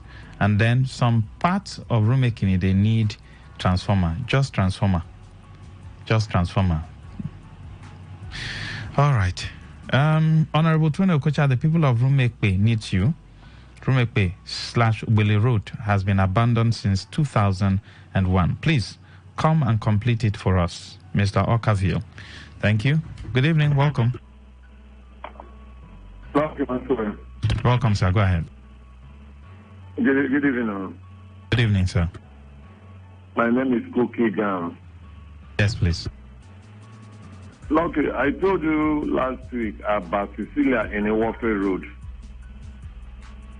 This one that they for today, food that will carry for their back and cross. They will charge 3 or 5 hours today. They normally charge they want to cross you for that road. As they're coming back from work with your shoes, so they back you and cross that river. Cecilia Junction, popular place in Roman. I told you that NDDC put their signpost there. Tonokocha put his signpost there since last year to walk that road. As they passes and come, the road will get water. It can, now, today, after this rain now, a flyboat will pass that place, or this canoe will swim that place. I don't know how children will go to school tomorrow to pass up and go to school tomorrow. I don't know. Whenever there is rain and children are going to school, you see children falling inside that river with their uniform and their stockings on their leg on daily basis. I don't know that NDC can put a signpost to walk a road for 1 year plus. They have not been able to see today. I'm talking to you today. Then let them put that signpost. Let them know that state belongs, that road belongs to the River State government. And the signpost is there. I know that everybody is waiting for them. Calling NDC, please. That he put signpost. Cecilia at the road, no, Warfare Road. Cecilia. That place is a dead trap. I don't know how many people that will fall inside that river this night. I'm told you this night. So I want to beg NDC, please. So the coach here, say you have done well for rivers with NDC. I don't know what you have been doing. Since they come NDC rent for River State, I've not seen done one tangible thing for River State, except those solar lights they put in every country in Nigeria Delta, every state in Nigeria Delta. So please, That have been there for 1 year and 6 months. His signposts have been there. I've not paid the contractor, or the contractor has paid him. Look for the contractor, come and fix that road for people to pass there. Except one day you see that somebody will fall there when there's emergency. Take someone to hospital because that place work I'm doing now. I think it's not really that place. I don't know how to say it. It's unpassable now. I'm not going to pass that. Please, NDC, please come and fix that road for us. That road is not it's a very short road. But the major place that I joined to up to 20 streets in that place. So please, NDC, come and do that road, please. Before somebody falls there and collapse and die. Thank you, Lucky. Thank you.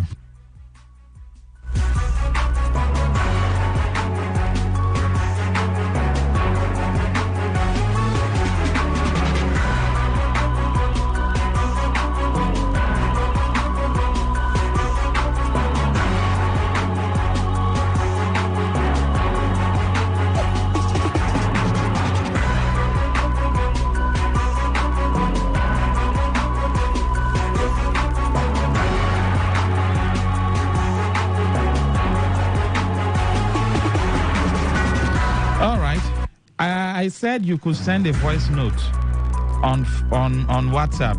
You could send a voice note. Item one, you put it. Please, if you want government to rehabilitate a particular school, put the name of the school, okay, the community, the villages. Give us proper landmark so that the government will know. There's what they call e-governance. I pray that as time goes on, Governor Simfura, of course, will put that to effect so that things can be sent to the government directly and then they respond swiftly.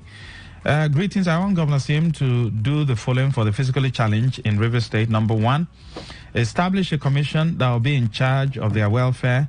2, employ graduates among them. 3, ask them to go to a particular government hospital for free medicals. 4, those in school should be given scholarship. Pastor Godi. All right, thank you. Keep on repeating that message. Please don't give up. Keep on sending it. Good evening. Yes, good evening. Yes, good evening. Can you hear me? Yes, go ahead, sir. Maxwell, I don't know how to thank you for what you have been doing for remaking the people. I personally have been calling almost every week. I call 2-3 times in a week. So I don't know how to thank you. I know that all efforts, even before now, the previous government, I called, nothing happened. Now again, you know the funny part of it? If it rains in the morning, the children have to go to school. Some of us will carry our children at back. They will wear slippers. When they get to school, now they put on their school shoes. What they're supposed to wear for the week. Because of this. What has been taken? Because that's the question I ask. Local government. Small things that we're supposed to do. You know, people, they want people to shout, to talk. Then when people talk, they say, oh, you're fighting government. Mbano. No, now. Which one is fighting government?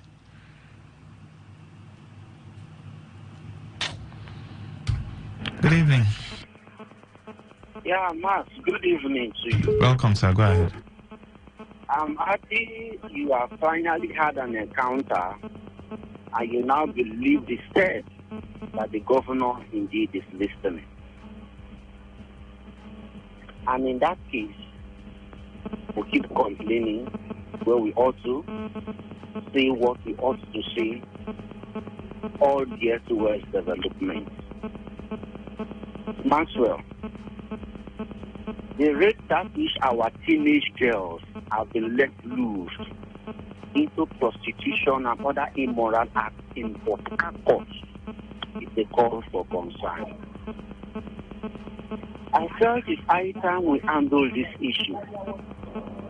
This is devoid of politics. This is particularly to our society. 13, 14, 15. Some are already getting pregnant. And most of these ones, when you look at them carefully, they are coming from a disabled or a poor background, if I may use that word. And what are the implications? If they cannot take care of that pregnancy, they either abort it, one, or they will give birth to that child to sell it, or they will rise or grow with that child under same poverty environment. If we don't rise up to the occasion to stop this act, it will affect us in the next 5 years to come, 10 years to come, 20 years to come. What can we do? Yes. Can we start raise up programs to engage these people from the schools? Can we associate with the government, with the government schools or the church, or even the marketplaces, or even some certain small-scale businesses where we can induct them into trainings? I'm not looking at the variance of the gender now, but I'm particular of the girl child. If we don't arrest this situation, it will come back to haunt us and haunt us. That is my eyewitness. I don't want to say further, but that is my eyewitness I want to present here. Since the government is listening, they should do the needful. Now that is not too late, Mr. Zion. Thank you very much for your time. And I've always said it, the Ministry of Social Welfare, I want to see, their own programs and what they have for Rivers people. That is their jurisdiction. And any money that is pushed into that ministry, we want to see effective use of that money in the lives of the people. That's the job of the Ministry of Social Welfare. Now, going back to that issue at Rumosi, do the company, do they need the governor to leave some other things that he's doing to come and talk to them before they will fix that thing? I think it is common sense, right? It is common sense.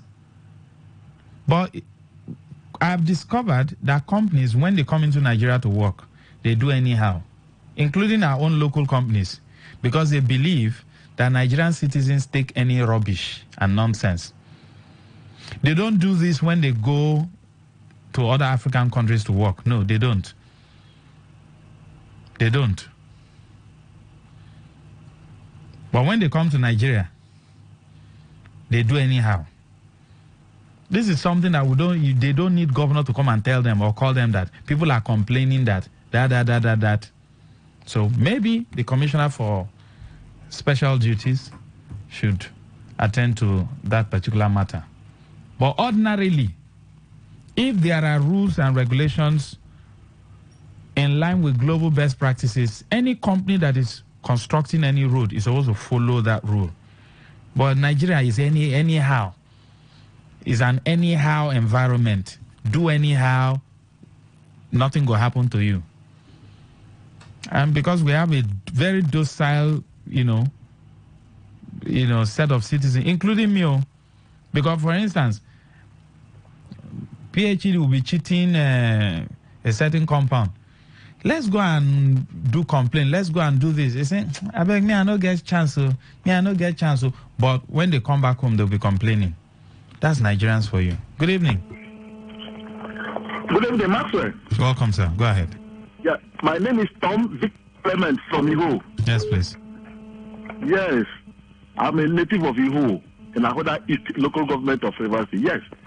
See, I've been complaining during the last dispensation, which is the government of Meso Wike, concerning Iho Community Health Center. Now, Iho have a good road. They have electricity. They have public toilet. Very okay. Built by the past, that is the current chairman. So right now, we need Iho Community-Based Health Center. The only community, NYSC,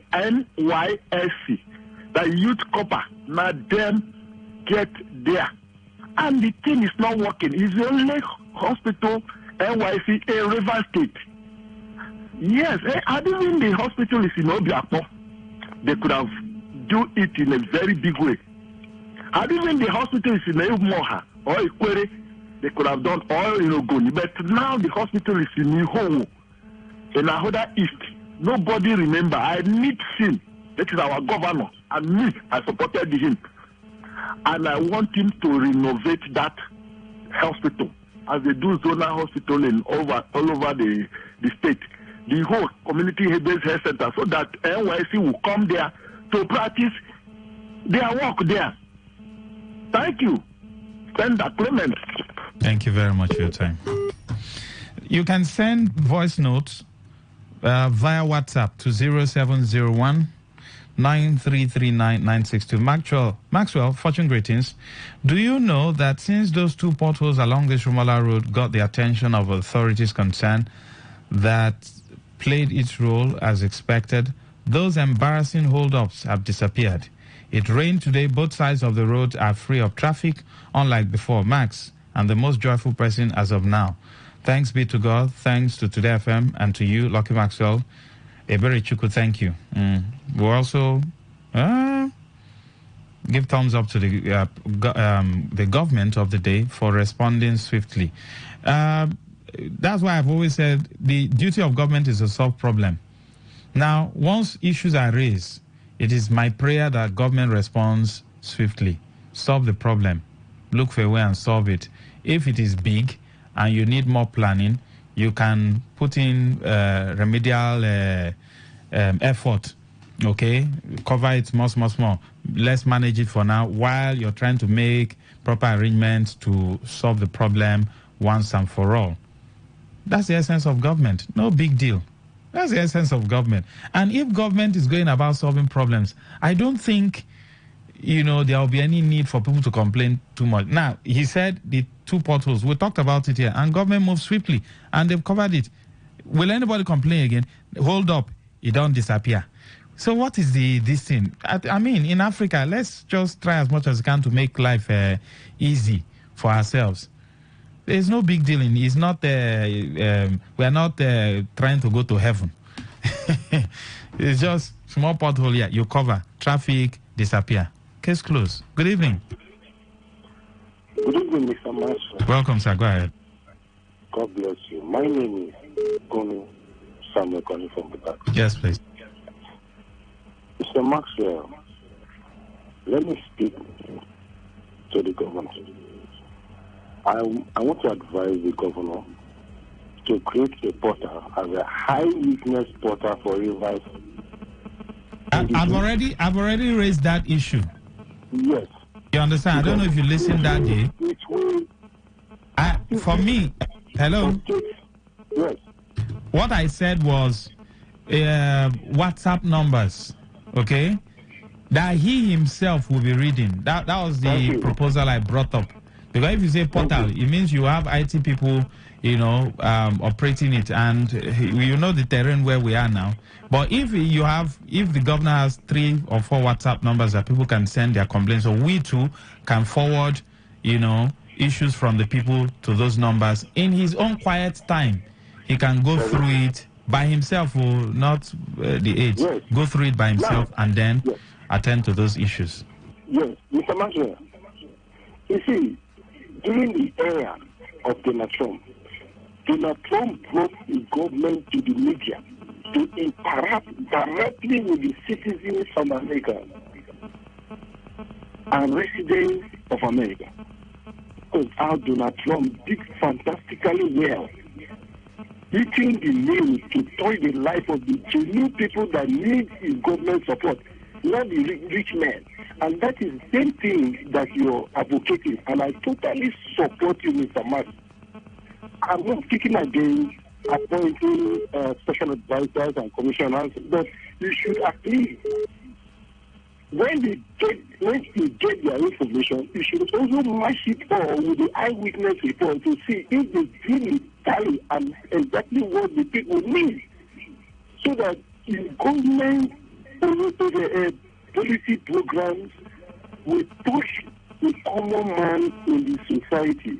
Now, let me come to the area of Riwama. Iwama, I don't know who is the sole administrator of that agency, but they should bring back those ladies that are cleaning our roads. It's very important. The lapses is so obvious that most of the street in Port Harcourt is looking so dirty and so unkept. So if they are told they have the active sole administration, it should wake up and do its work, because we are the eyewitness of this current government, and we will not compromise anybody that will come into the atmosphere of this administration in terms of sabotage. And when it comes to road infrastructure, just like what you said, I have regularly used that east-west road, especially that in houses.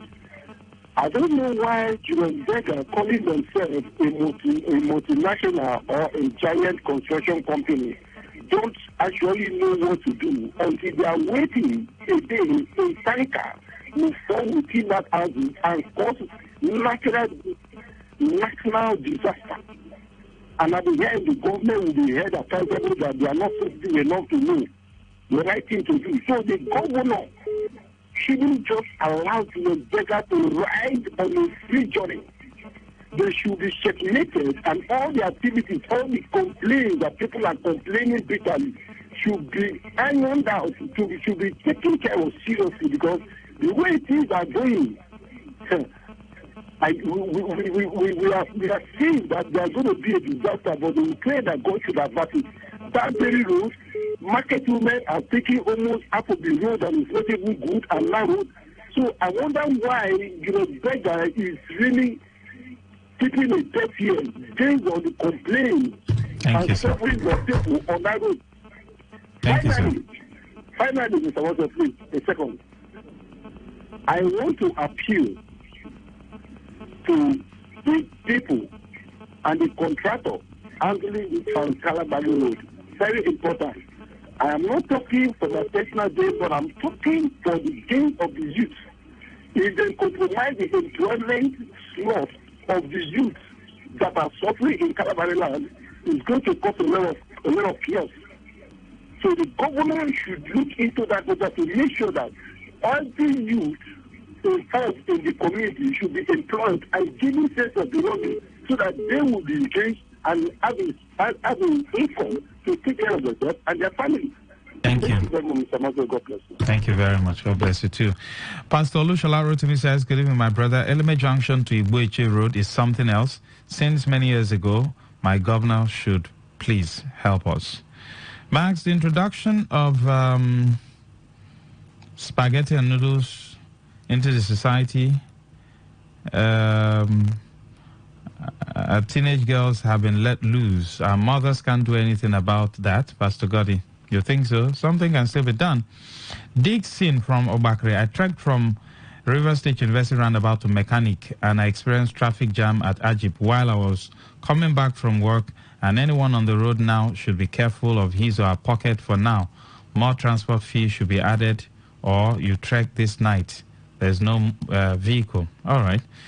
My dear Maxwell, please ask the government of River State to remember the people of Rundili. For more than 3 years now, no electricity, no good road. Maxwell, fortune greetings. It happened that I found myself today at that east-west road axis of Rumapara community. As it started raining, I was very apprehensive just because of Chief Tony Okocha, Rumigbo Polu Road. He is busy playing politics of betrayal in order to remain relevant, leaving what he ought to do for his larger community of Rumigbo. Instead of mobilizing NDDC engineers to these perennial challenges, he's there pleasing his paymaster, Ebere Chuku. I was meant to understand that their internal roads, a promise was going to be fixed. I was also meant to understand that the lights are currently ongoing. I think they should have started working by yesterday. Yesterday was Monday. By Sunday, those lights should have. I need to reach out to the youth president to know what's going on. Maxwell, greetings. I'm calling on the company handling the ring road to come to our aid before things get out of hand. Their heavy equipment contributed to the damaging of the road along Rukwaku and Eka Road. by a gas station. Maxwell, on my way coming this evening, I saw many cars and keke broke down due to the deplorable nature of the road. Thank God, ability Atwebu. It's the same thing we've been shouting, same thing we've been talking about. Maxwell, good evening. Please help us to plead with His Excellency Governor Fubara to add zonal hospital Okehi Eche to the zonal hospitals that he wants to complete. It has been abandoned for over 8 years. We left it just health center without a doctor. Imagine that. Please help us so the governor will help us. Mwogo Clinton Neche from Okehi Eche. Thank you. Okay. Good evening. Welcome. Hello? Yes, good evening. Go ahead, sir. Good evening. Yes, please. Go ahead. When we are talking of this Jolly they are walking road and they are not making another alternative way for people to go out. I don't understand whether the agreement they made with the River State government did not include all those areas. Because the first day they did this Rumosi road, you know what happened that day? They did not inform any person. They just get bad luck, come and jam that place. They will lock up there the first day they started. Now, you go to Usoba, the same thing. How can they walk this road, all at the same time, suffering people, and there is nowhere like the Usoba own. They're supposed to use the Gogo road. Right. Thank you, sir. Thank you. Yes, good evening. Hello, Mr. Maxwell. Yes, Reginald, go ahead quickly. Yeah, thank you very much. Mr. Maxwell, let me collaborate with what Zion talked about. I think Zion has been constant in that what he experienced between Port Harcourt, especially when it comes to the issue of our young girls. Mr. Maxwell, here in my community, Kepechu, have two junctions, the main junction and the one we call pipeline junction. Mr. Maxwell is aligning what happened. And we find out that the development that is taking place, the infrastructure that is taking place there is the inception of Governor Sim Fubara. God has brought him to actually come to the head of the people. He is a humble man. I even know him at Igweche as a town. They have oil well. They have other infrastructures that is actually boosting the economy of the state today. And nobody cares to heed to their cries. 1FM.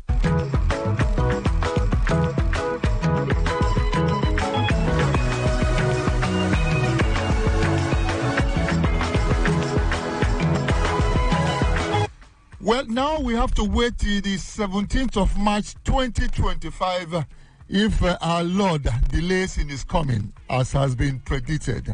I'm talking about the Super Eagles of Nigeria against Rwanda. A big game it is on paper. Are we still in the running to get to the World Cup that will be hosted by 3 countries, USA, Canada, and Mexico? Big question. Godwin A. Nakena cannot answer right here. Football, they say, is about 11 players. Some will tell you there are no longer minnows in world football.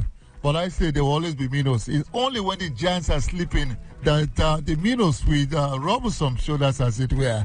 I've got the man, Sal Mitchell, will be waiting to talk to us on the show.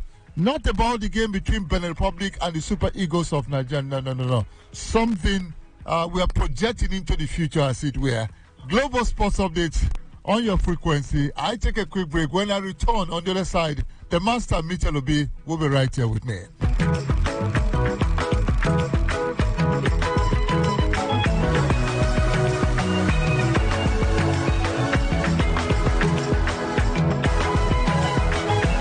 Welcome back. I did say 17th of March 2025. That's what we're looking at. And the master is here. I want to make Mitchell be a prophet. What is the crystal ball telling you that will happen in March 17, 2025. Welcome to the show. By then, you will know teams that are serious to get to the World Cup. As they say, Godwin, excellence is a habit.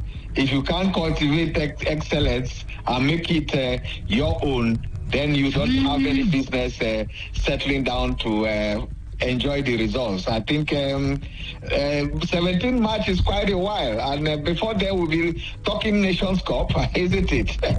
We'll be looking at Nations Cup, whether we can go there and dream again like we dreamt a lot in Cote d'Ivoire. As the song went then, let's do it again, but this time I don't think we'll really do anything. For me, it's still a journey, but the journey has its own high points, and sometimes if you have an engine crack, if your oil is finished in the engine, you cannot finish the marathon well. Wow, Mitchell, well, I don't know what to say. For some persons, they will say to you that there's no hope. This hope is not renewed at all.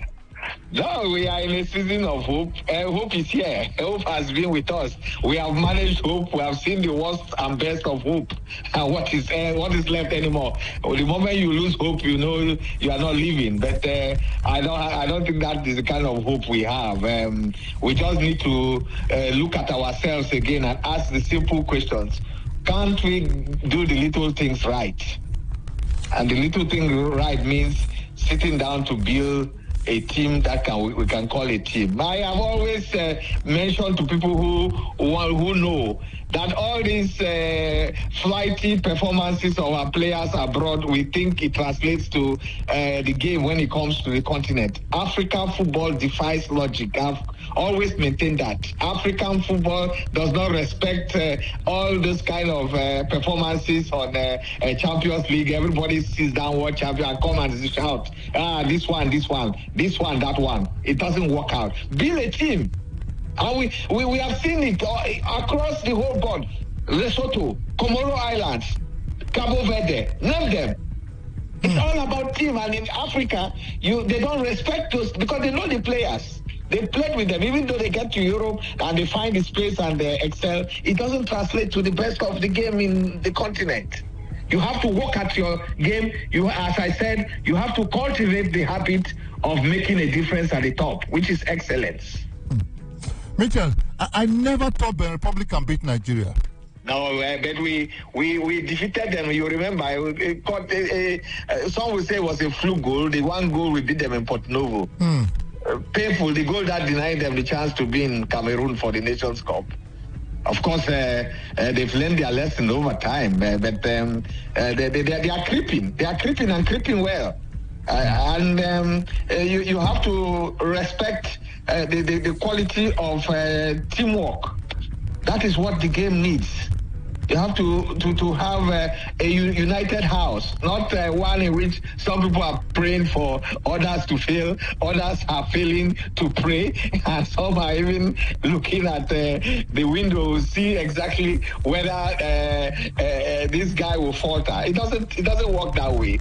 But as I insist, the journey is still there. But if you have an engine problem, you have to first sort it out for you to get into gear. And that gear depends on what lever. Gear 1, gear 2, gear 3. Mitchell, for some countries, the mention of Victor Boniface, Victor Osimhen, Ademola Lookman will make them panic. But these students from Benin didn't panic at all. The general factor, are we not looking at that at all? It's all, in Africa, coaches circulate. There are a lot of job men in Africa. They move from one country to another, so they understand these players. They know these players so well. So there's really nothing for me that I can toast to the fact of a factor. The factor is that you have a team that should work hard at getting results, and if you don't do that, you'll be shown the way out. As I say, sometimes if you don't play this game well, the game will leave you. It's no longer football is like biscuit. No. This time, when South Africa took the lead in Uyo, they thought they had it all stamped out.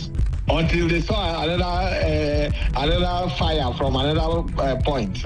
And that's what the game is all about. The Ghanaians came back in Bamako from a goal down to fire 2-1. We have seen Lesotho going to beat Zimbabwe. We have seen the Comoro Islands, the beach boys, all making a mark. Madagascar stopped them. They wanted to be in a rush. They were brought down to earth. So African football excites for those who want to see and look deeply into its quality, because you have guys who respect no name.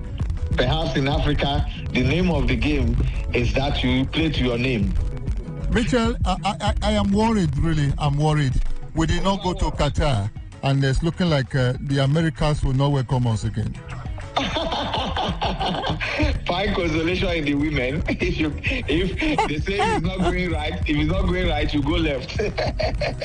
Our guests are going to the World Cup. Our guests are going to the Olympics. But the men are not going anywhere. God forbid. God loves us all, and it's for us to take time now to see exactly which direction we want to go. 17 match you started with. It will be a long march to freedom. And that reminds me of Mao Zedong. You have to be disciplined, and discipline means doing the little things right. Mitchell, Benin Republic have 7 points from 4 games. 1-2, drew 1 and lost 1. Nigeria played the same number of games, and we just have 3 points. What is wrong with our football? 7 is the perfect number. 3 is the complete number. Trinity. You know these numbers very well, Godwin. Yes. 7 plus 3 will give you 10. That means you start from 1. and what it means is that it's just reminded us that we need to get our act right, and everybody needs to sit up.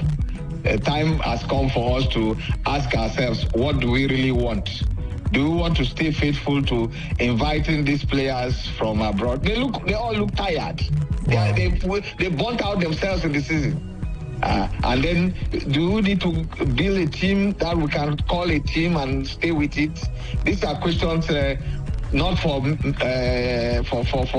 some of us who are busy looking at what has been presented. It's for those who have the job of putting the team together. So they have to ask themselves that question. And this is the time. Of course, you've seen excitement. You saw the tight game yesterday. Or is it yesterday on Sunday? In all across the centers. Eyimba Rangers. There was no space for any striker to even find a shooting range. That is what it means by talking about defensive, being defensive. I'm being defensive. I'm waiting for opportunities. A game that was so tight that few chances, very few chances. That's how teams play. That's how teams play. Look at even the game which we scored a goal, we couldn't defend the goal. Wow. Benin took the lead and they defended the lead. What does that tell you? Michel, if people start criticizing Finidi George at this point, would that be fair to the man? No, I don't know about... there are 2 types of coaches, those who have been sacked, those waiting to be sacked, and every coach has to understand that. There are so many coaches in Nigeria, almost 200 million coaches, if you want to go by the number there. It doesn't take away the fact that he was part of a continuum. And he should have understood these players better than anybody else. Mitchell, you just touched on the point. The first reason Finidi George was retained or appointed the chief coach of the Super Eagles of Nigeria was because he understands this team, and we needed to continue. Yeah, but was it the same team? Was it the same team? That's the question you ask, because this team changes with time. Who is here that was not there the last time? I mean, active players. The captain, the one who is Africa's MVP, is not there. He's the leader. They said he just came back from injury. Although I listened to William Chusekong say that he was very fit and ready to play. They always tell us that. Even when one of them was invited, was not invited initially, he said, I'm good. And when they invited him, he said he had injury. Forget all this play. If you don't, you are a club administrator. You know players better. No, I'm just quoting him. I'm not saying that. I am not saying that Finidi was wrong in not inviting him. I'm quoting what he said. Chusekong, after playing his foundation game in Akwa Ibom State, New York. Yeah, it's one thing to be fit. It's another thing to be match fit. Yes, I agree. There's a distinction. Two different things. Yeah, the nuance.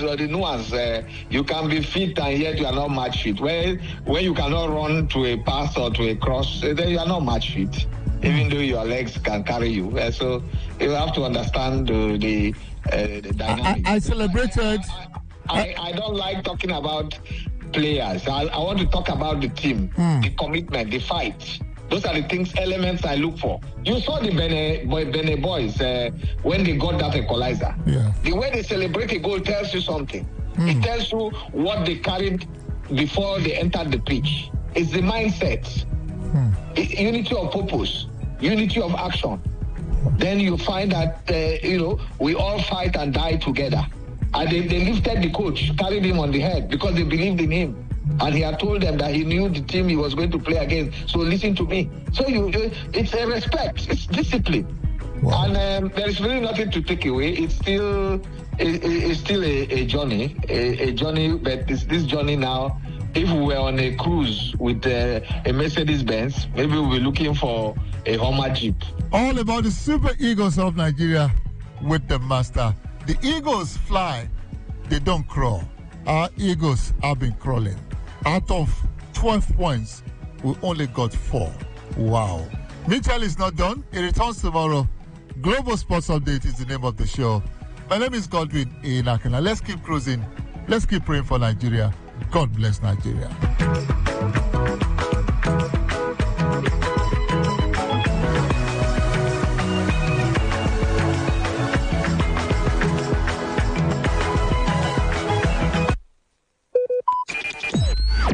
Talk radio. I listen to a lot of talk radio. 95.1 FM.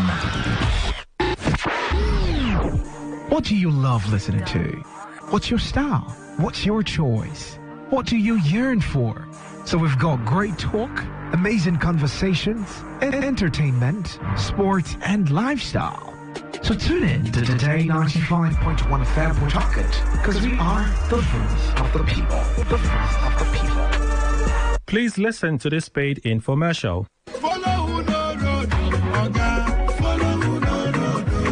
I probably follow who no road. People think follow who no road. Hey, better don't land though. That thing where we don't find Tete for Sokoto. Don't land Boa forward domot. Baba Champion Herbs, aka Champion Action for Men. Don't carry Wongi Haba remedy. Enter town to take bring out the real action in you as a man. Baba Champion Action for Men. For that man when they perform well. Baba Champion Action for Men. He did good for both young and old. Even if you don't reach 80 years, you go still maintain your wing. He go normalize your system, boost your performance, make you stand gidigbam. They kakaraka as a real man with correct action. Champion Action for Men. Correct wonder route where go activate the real action in you. Now the day when you start to take them, that day go begin work for you. Even when you don't take and finish, you go still the fire they go. Because you don't correct your system, set and fine, make you carry the go. Baba Champion Day for number 62 Ikwere Road by Egede Street, my one Jobu Port Harcourt. Call 081-6920-2525. Take them again, 081-6920-2525. Baba Champion, now for real man. Greetings to you, wonderful people of River State. Thank you for joining us on this health enlightenment, sponsored by Baba Champion Herbs. Baba Champion Day for number 62 Ikwere Road by Egede Street, my one Jobu Port Harcourt. You can call Baba Champion on 081-6920-2525. 081-6920-2525. Let's hear from the Chief Consultant of Baba Champion Herbs. Thank you so much, dear listener, for being with us. I am the Chief Consultant of Champion Herbs International. Today, I want to talk about erectile dysfunction. Please, could you break it down so everybody can understand this? Erectile dysfunction is the inability to get and keep an erection firm enough for intercourse. Having erection trouble from time to time is not necessarily an issue for concern, but when it happens frequently, it becomes a problem. It can cause stress, affect your self-confidence, and contribute contribute to relationship problems. This problem of getting or keeping an erection can also be a sign of an underlying health condition that needs treatment. Male sexual arousal is a complex process that involves the brain, hormones, emotions, nerves, muscles, and blood vessels. Stress and mental health concerns can cause or worsen erectile dysfunction. Common causes include alcoholism and other forms of substance abuse, sleep disorders. If you don't sleep well, it can affect your performance. Tobacco use, too much sugar in the body, obesity, metabolic syndrome, which is a condition involving increased blood pressure, high insulin level, body fat around the waist, among others. Does it come with symptoms? The symptoms include trouble getting an erection or keeping an erection, reduced sexual desire. You find yourself as a man, you don't have urge at all. When you experience other sexual problems such as premature ejaculation, other ailments such as diabetes, heart disease might also be linked to erectile dysfunction. Any advice to our listeners? I advise any man with any of these symptoms to quickly visit an expert. Even if it gets you embarrassed talking to an expert, never mind that. Most times, treating an underlying condition is enough to reverse erectile dysfunction. In other cases, medication or direct treatment helps a lot. So, when you see yourself in this situation, visit an expert. Don't feel ashamed to talk to an expert. We are located at number 62 Ikwere Road by Egede Street, My One, Diobu, Port Harcourt, Baba Champion Herbs. You can call us on 081 69 20 2525. Thank you very much. Follow who no road, Oga. Follow who no road. I probably follow who no road. People think follow who no road. Hey, better don't land though. That's where we don't find Tete for Sokoto. Don't land Boa forward domot. Baba Champion Herbs, aka Champion Action for Men. Don't carry Ubongi Haba Remedy. Enter town to take bring out the real action in you as a man. Baba Champion Action for Men. For that man when they perform well. Baba Champion Action for Men. You did good for both young and old. Even if you don't reach 80 years, you go still maintain your wing. He go normalize your system, boost your performance, make you stand gidigbam. They kakaraka as a real man with correct action. Champion Action for Men. Correct wonder route where go activate the real action in you. Now the day when you start to take them, that day go begin work for you. Even when you don't take and finish, you go see the fire they go. Because you don't correct your system, set and fine, make you carry the go. Baba Champion Day for number 62 Ikwere Road by Egede Street, My One, Diobu, Port Harcourt. Call 081 69 20 2525. Take them again 081 69 20 2525. Baba Champion, now for real man. And that was a paid infomercial. It's a triple experience on this frequency. Talk, news, and sports. Right here, every day on Today 95.1 FM. The voice of the people.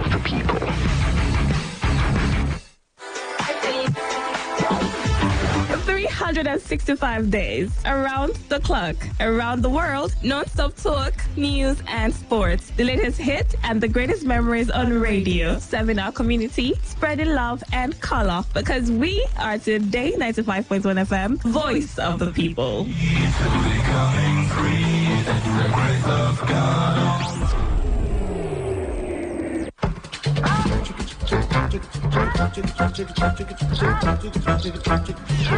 Hello, my people. Are you ready for an electrifying experience that would send shivers down your spine? Welcome to the thrill. Hold on tight as we dive into the hottest high life tracks that will make your pulse race and your feet move. It's not just a show. It's a musical and talk adventure that would leave you craving for more. Ladies and gentlemen, welcome to the thrill. Mondays to Thursdays, 9 p.m. only on Today 95.1 FM.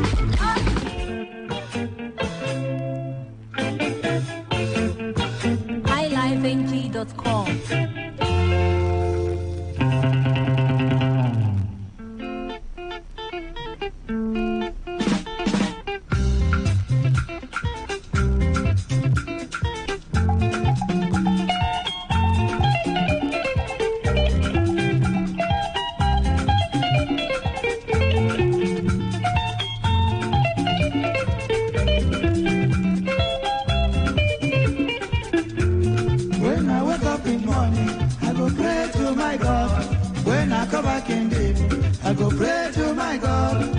Always believe in trying, nothing comes for nothing. Always do my best and leave the rest to God. Oh, funny, funny identity.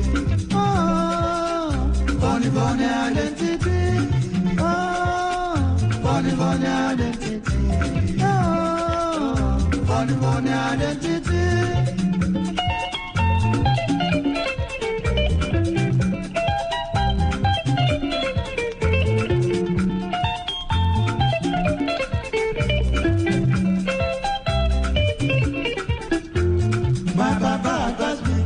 Play my music with honesty.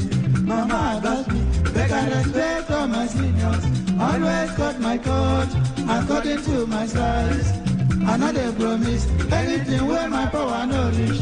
My yes is my yes, my no is my no. I know they making younger. I'm a simple man by nature. Oh, funny, funny identity. Oh, mama, funny, funny identity. Funny, funny identity. Oh, funny, funny identity.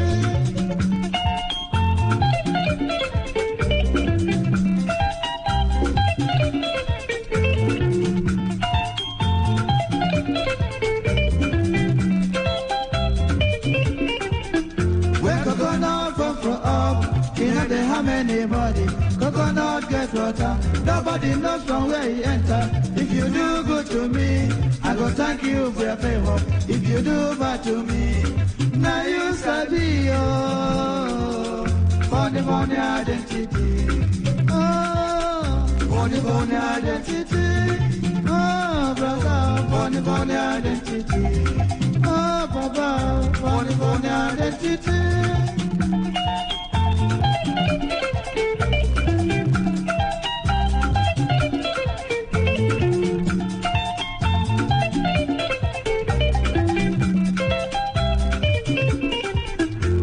Sometimes when I dress like boyoyo.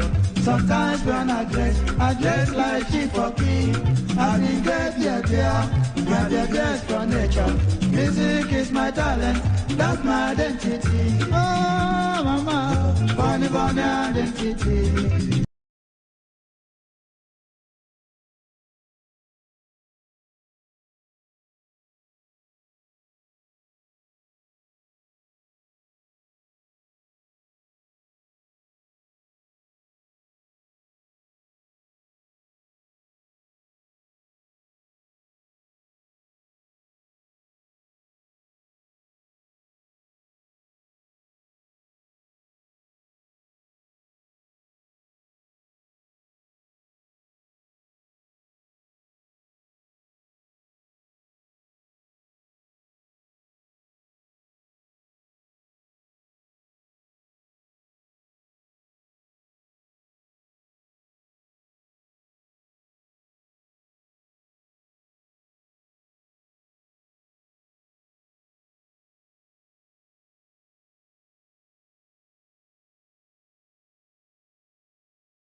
Is Today 95.1 FM, and I am your gracious host on the dial. It is a beautiful but cold Tuesday evening, and I'm here to thrill you, of course, because we're going to be having another beautiful conversation. I hope that on the whole you had a good day.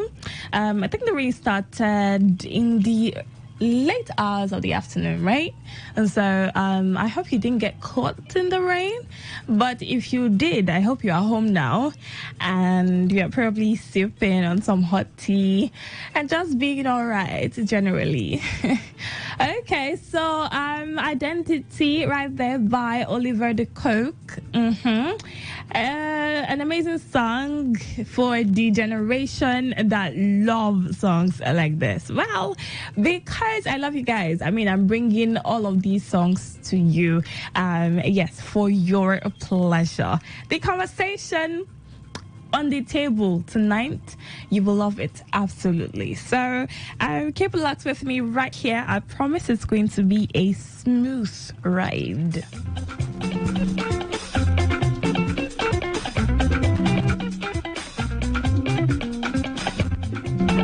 Funny identity.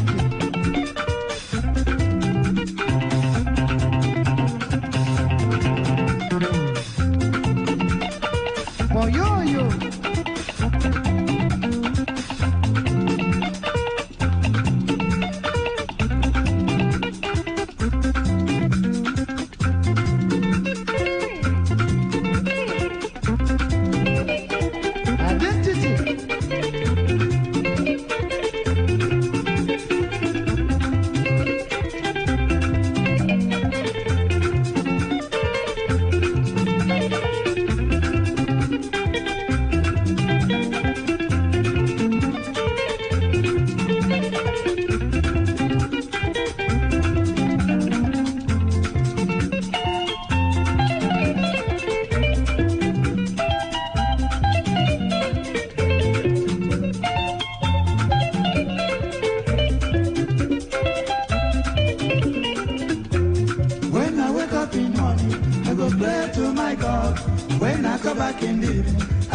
And Nigerian movies are also out there.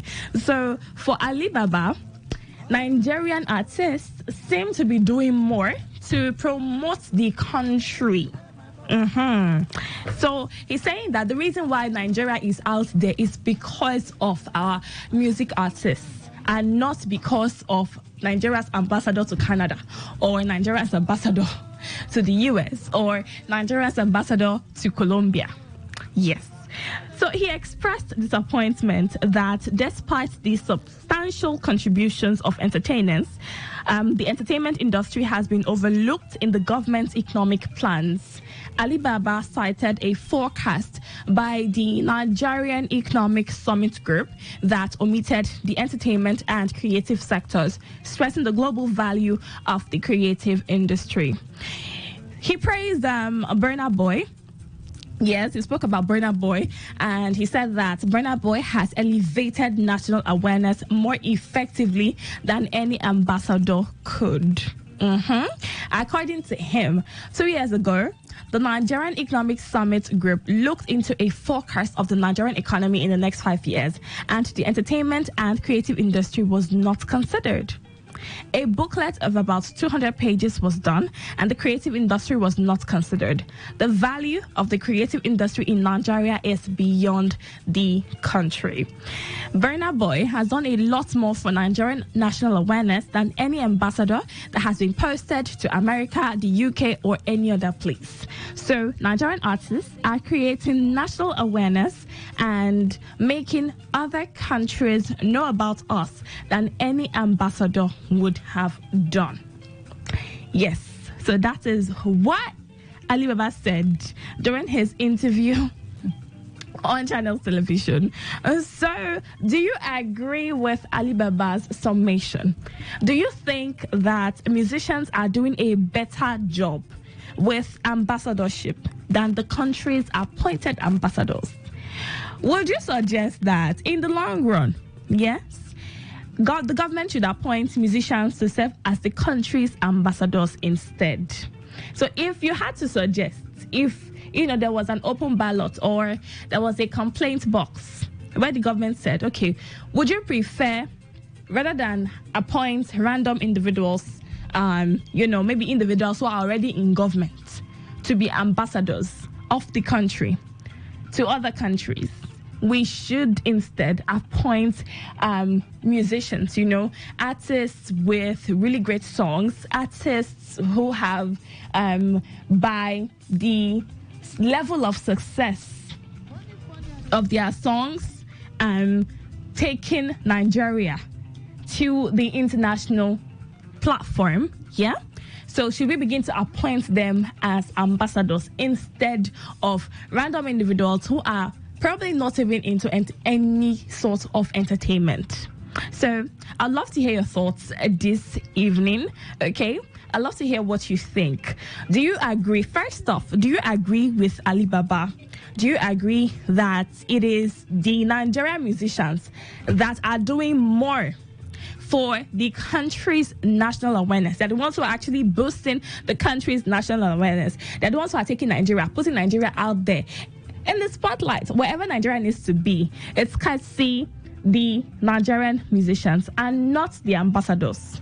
So, for him, it would be better if these people are, even if Nigerian artists are even appointed, yes, to serve as ambassadors, because they are already doing a great job of putting the country out there. I think he also complained about the fact that the entertainment industry has been overlooked in the government's economic plans. So do you think that the government is not doing enough in the entertainment sector? Do you think, they should do better? There's something that should be done about our entertainment industry? Does the government need to finance or include it in the budget and then give it a high level of attention, just as much as it would to health, education, transportation, and the rest of them? So I'd love to get your thoughts. Yes. And then we'll have this conversation. But before I open the phone lines for you to call in, we'll go on a short music break. After our music break, I'll open the phone lines and you, my darling, can join in the conversation. So, for those of you who want to send in text messages, you can start typing. Yes, it's away at your keyboards right about now. So, when phone lines are open, you get to drop in your messages, and of course, I take your calls. It is the thrill, guys, and as the Amaka of Port Harcourt, I promise not to disappoint. We're going to have so much fun.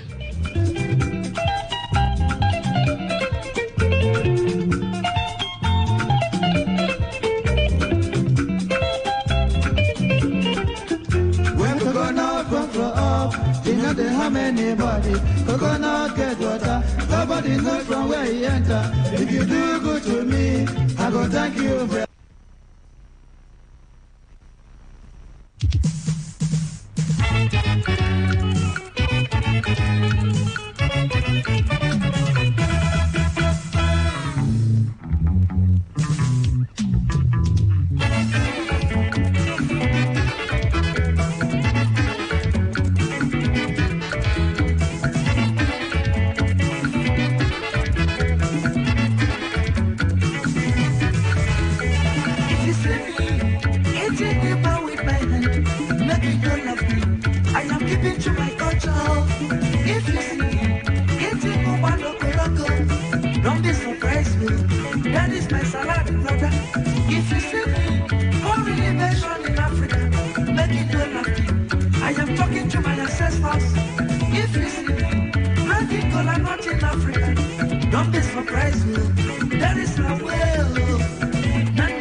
you go my country. When I dey travel, I carry some paper with me. I carry some of on subo. So I'm happy, over the culture.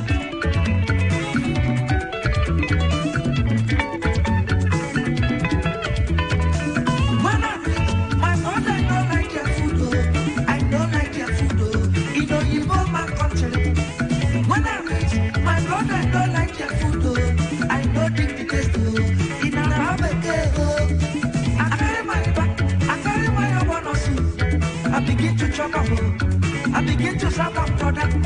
I carry my yabana soup. I begin to chop up.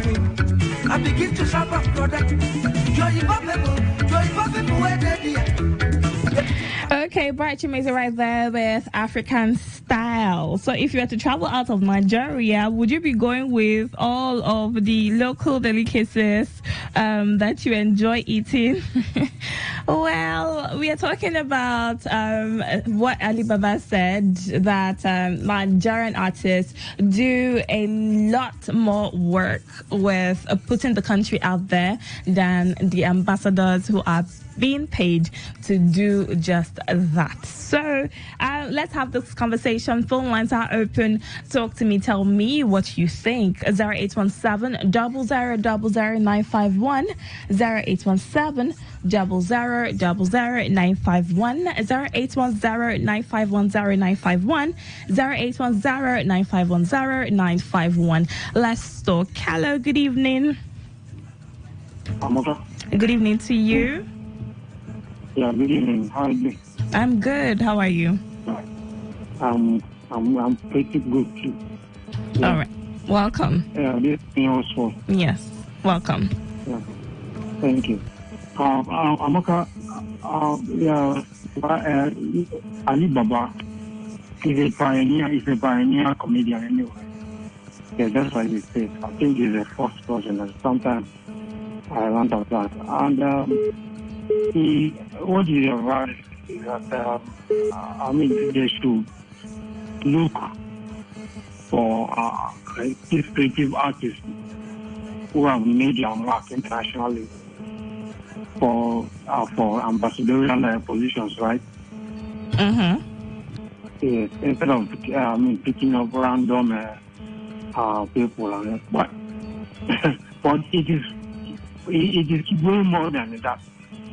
Honestly, before you become an ambassador, most of them are technocrats. For goodness sake, they are technocrats in their field. Okay, so that makes them fit to be ambassadors? Yeah, no. Besides that, the moral pedigree, you have to be morally okay. Now, imagine that you take an artist. Then I'll go to an embassy as an ambassador. I was waiting for somebody to bring out the moral part. Okay. Right? Yeah. Yes, and the dreadlock, that is not, they have their own area. And that is, yes, they are representing the country, the nation, yes, credibly well, an international scene. Nigerian musicians have made inroads, yes, to the international arena. All right. And making a wave. Yes, competing favorably with African Americans. In the past, it used to be the African Americans that are making this kind of a wave.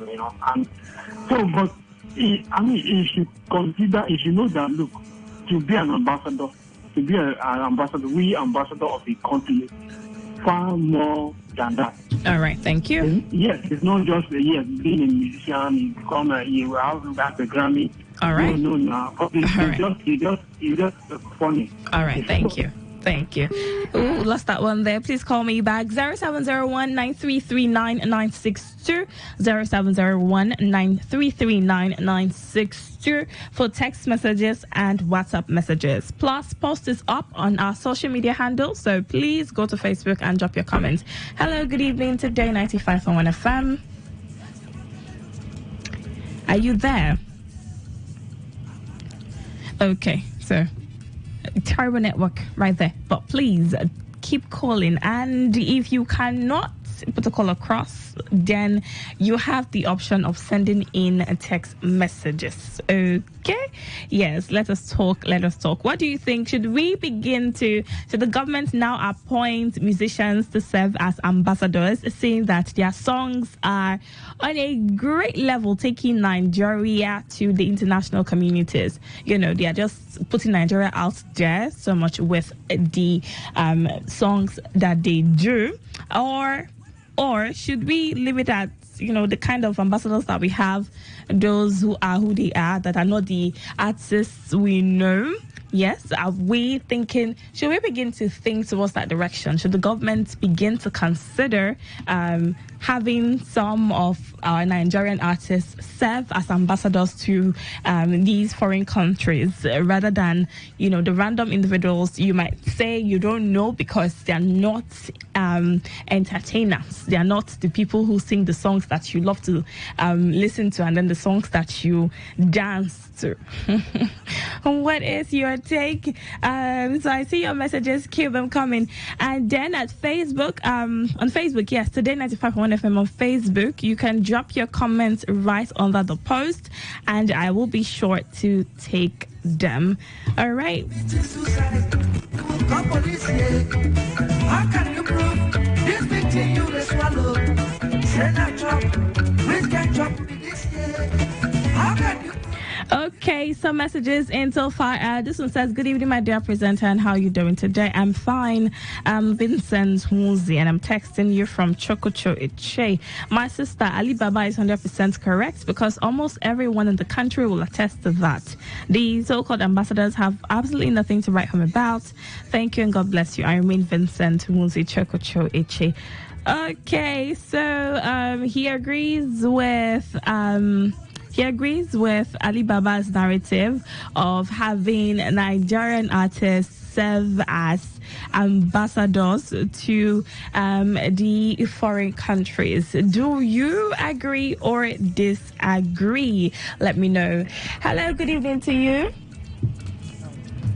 Yes, can you talk louder, please? Good evening. What's your name?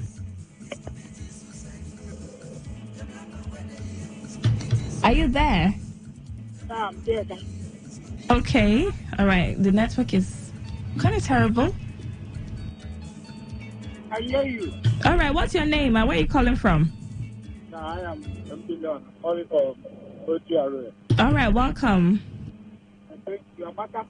Yes, please. Yes, I want to agree with Ali Baba, because I didn't know whether you understand the sport and the nature of being ambassador. Amaka, singing a song being a popular is a different problem entirely when it comes to diplomatic, okay? So, I don't really know the level of his education for him to make a social assertion. Anyway, his opinion is quite true, but it's in the public domain now for us to deliberate on it. So I disagree. He let him do research well and know the work of an ambassador, and just being an ordinary singer can be popular as a scholar doesn't make you worldwide representing Nigeria, because we have Ronaldo and Messi are very popular to their countries. Doesn't make them more powerful than their president when they come to United Nations meeting. No, it's not so. Popularity and being famous, it doesn't change. So it cannot replace the role of ambassador. I don't want to go much because of time. So I doesn't know the role of ambassador. Thank you so much, Nigel. All right, thank you. Okay, so we are saying that being an ambassador is a whole lot. And then, do you guys think that our musicians cannot handle being ambassadors?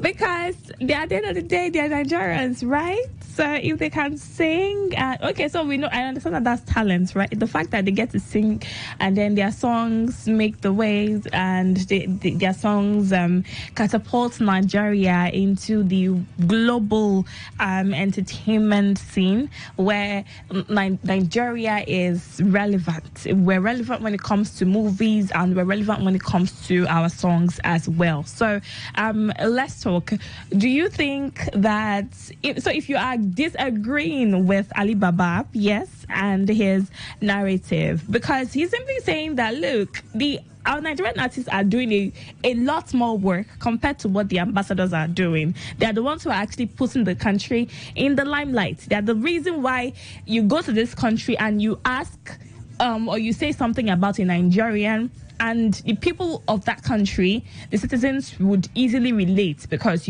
So look at sometimes when our artists sing and then their songs are they're going viral. So you look at it, different countries, they react, Some of them even go ahead to make like dance videos, which you now see on the internet. It just goes to show that Nigeria is out there. So, well, the artists, why we can say that our artists are representing fully, are you also going to say that the ambassadors are doing a better job with representing the country? So are we going to count on our ambassadors to do the job of representing the country well? So we're separating talent from actual paperwork, because that's basically it. So if you're going to look at it, what exactly are our ambassadors doing? What is the extra thing? What exactly do they do as ambassadors that you don't think the artists can do? You don't think that the Nigerian artists can do? Let's keep your calls coming in. 0817 0000 951 0810 9510 951. I'm still taking messages. Hello, good evening. Hello. Good evening to you. Did he cut me off? Oh, no, I didn't. You were done talking, right? Oh, was it the network? Okay. Yes. Like I was saying, ambassadorial position is far more than what they think it is. Okay. You have to be morally upright. You have to be, highly intelligent.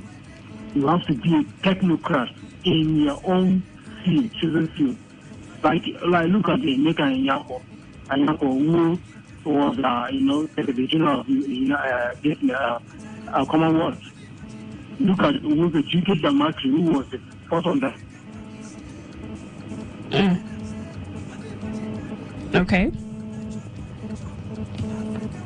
All right. This is. I think that is a network glitch right there. Okay, but he's talking about the moral standing for the ambassadors. And yes, when I came across Ali Baba's interview, I thought about that. I did. I thought about it because I know that being we are religiously sentimental in this part of the world, and we would definitely tilt towards the moral standing of our musicians, because we're going to be looking at the kind of songs that they sing. I mean, the lyrics, the way they dress in their music videos, and of course, the way they dress generally. We see them on TV when they are caught on camera strolling, walking through a park or shopping or something. So yes, I understand that the whole morality aspect is going to come up, definitely. But are we going to focus on the morality and then not focus on the good that it will bring to the country in the long run? Hello. Hello, okay. Yes, it is. It is. Apparently, I've been trying. Yeah.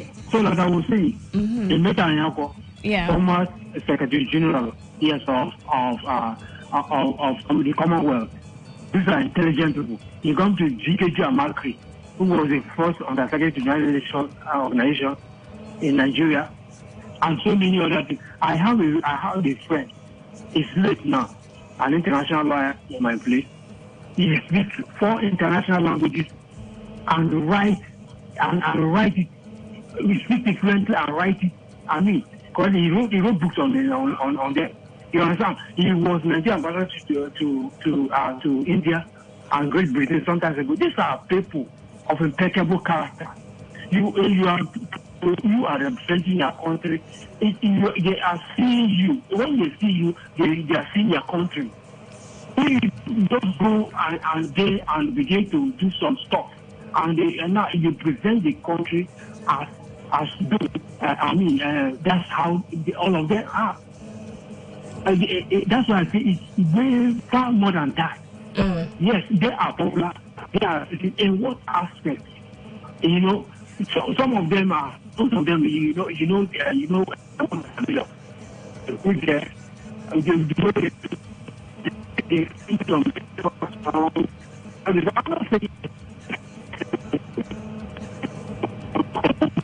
Okay. All right. Yes, to be an ambassador. Yes.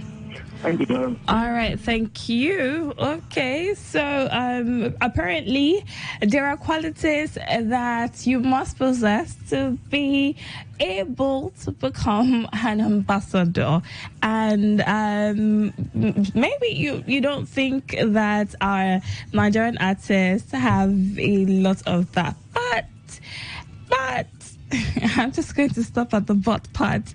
Okay, this one says, hi, lovely Amaka. Okay, you're lovely too. Thank you. I agree with him. Our entertainers are doing the most. The government has to do more. Isaac. Okay, thank you for texting, Isaac. And looking at the things that an ambassador is supposed to do, okay, it's a whole lot, okay. An ambassador would have, of course, the responsibility of managing and maintaining diplomatic relations between the home country and the host. Now, this engagement would, of course, involve political and economic negotiations. So, it does not just begin and end with music and taking the country to that platform, to the global entertainment platform where we get to have all of the recognitions. Yes, so an ambassador would of course need to engage in political and economic negotiations, promote bilateral cooperation, and safeguard the home country's interests in the host country. So it's a whole lot that the ambassadors will have to do. Yes, so maybe Alibaba had more in mind, and well, nobody is an island of knowledge, right? So maybe, just maybe, if we begin to give our artists the opportunity to excel, to maybe study for these ambassadorial stuff, they might just begin to understand the concept and deliver. Still, we are an incredibly intelligent race, are we not? Okay, Precious Ezewo Ovunda says, I agree with him. Okay, 1, I agree with him. 2, I believe the musicians do it more better. But 3, the third question is, I don't support musicians to be appointed. Okay. All right, so he says he does not support the appointment of musicians to serve as the country's ambassadors instead. Well, right about now, I don't even know what I support, but I just feel, if they are doing a good job already, taking Nigeria to the international platform where we are beginning to excel. Yes, we are excelling in places, categories where other Africans are yet to excel in. So, of course, that is a welcome development for Nigeria. All right, it's been a beautiful episode of The Thrill. Yes, for today, The Thrill continues at 9 p.m. tomorrow. So, keep locked with me. Get prepared, okay, to bring yourself, right here tomorrow evening. Up next is a commercial, and then after the commercial, I'll bring you the news at 10 p.m. Keep locked with us right here on Today 95.1 FM. I've been your gracious host. My name is Amaka Felix. Thank you for joining me.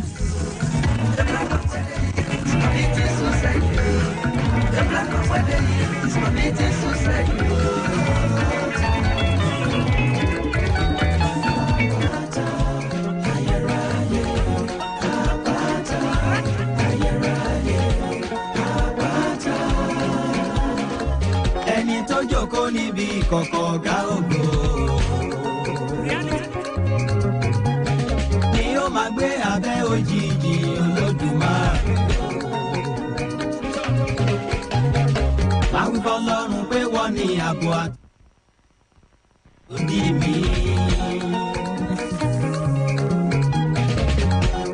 Ọlọ́run mi ẹni tí mo gbẹ́kẹ̀ mi lé.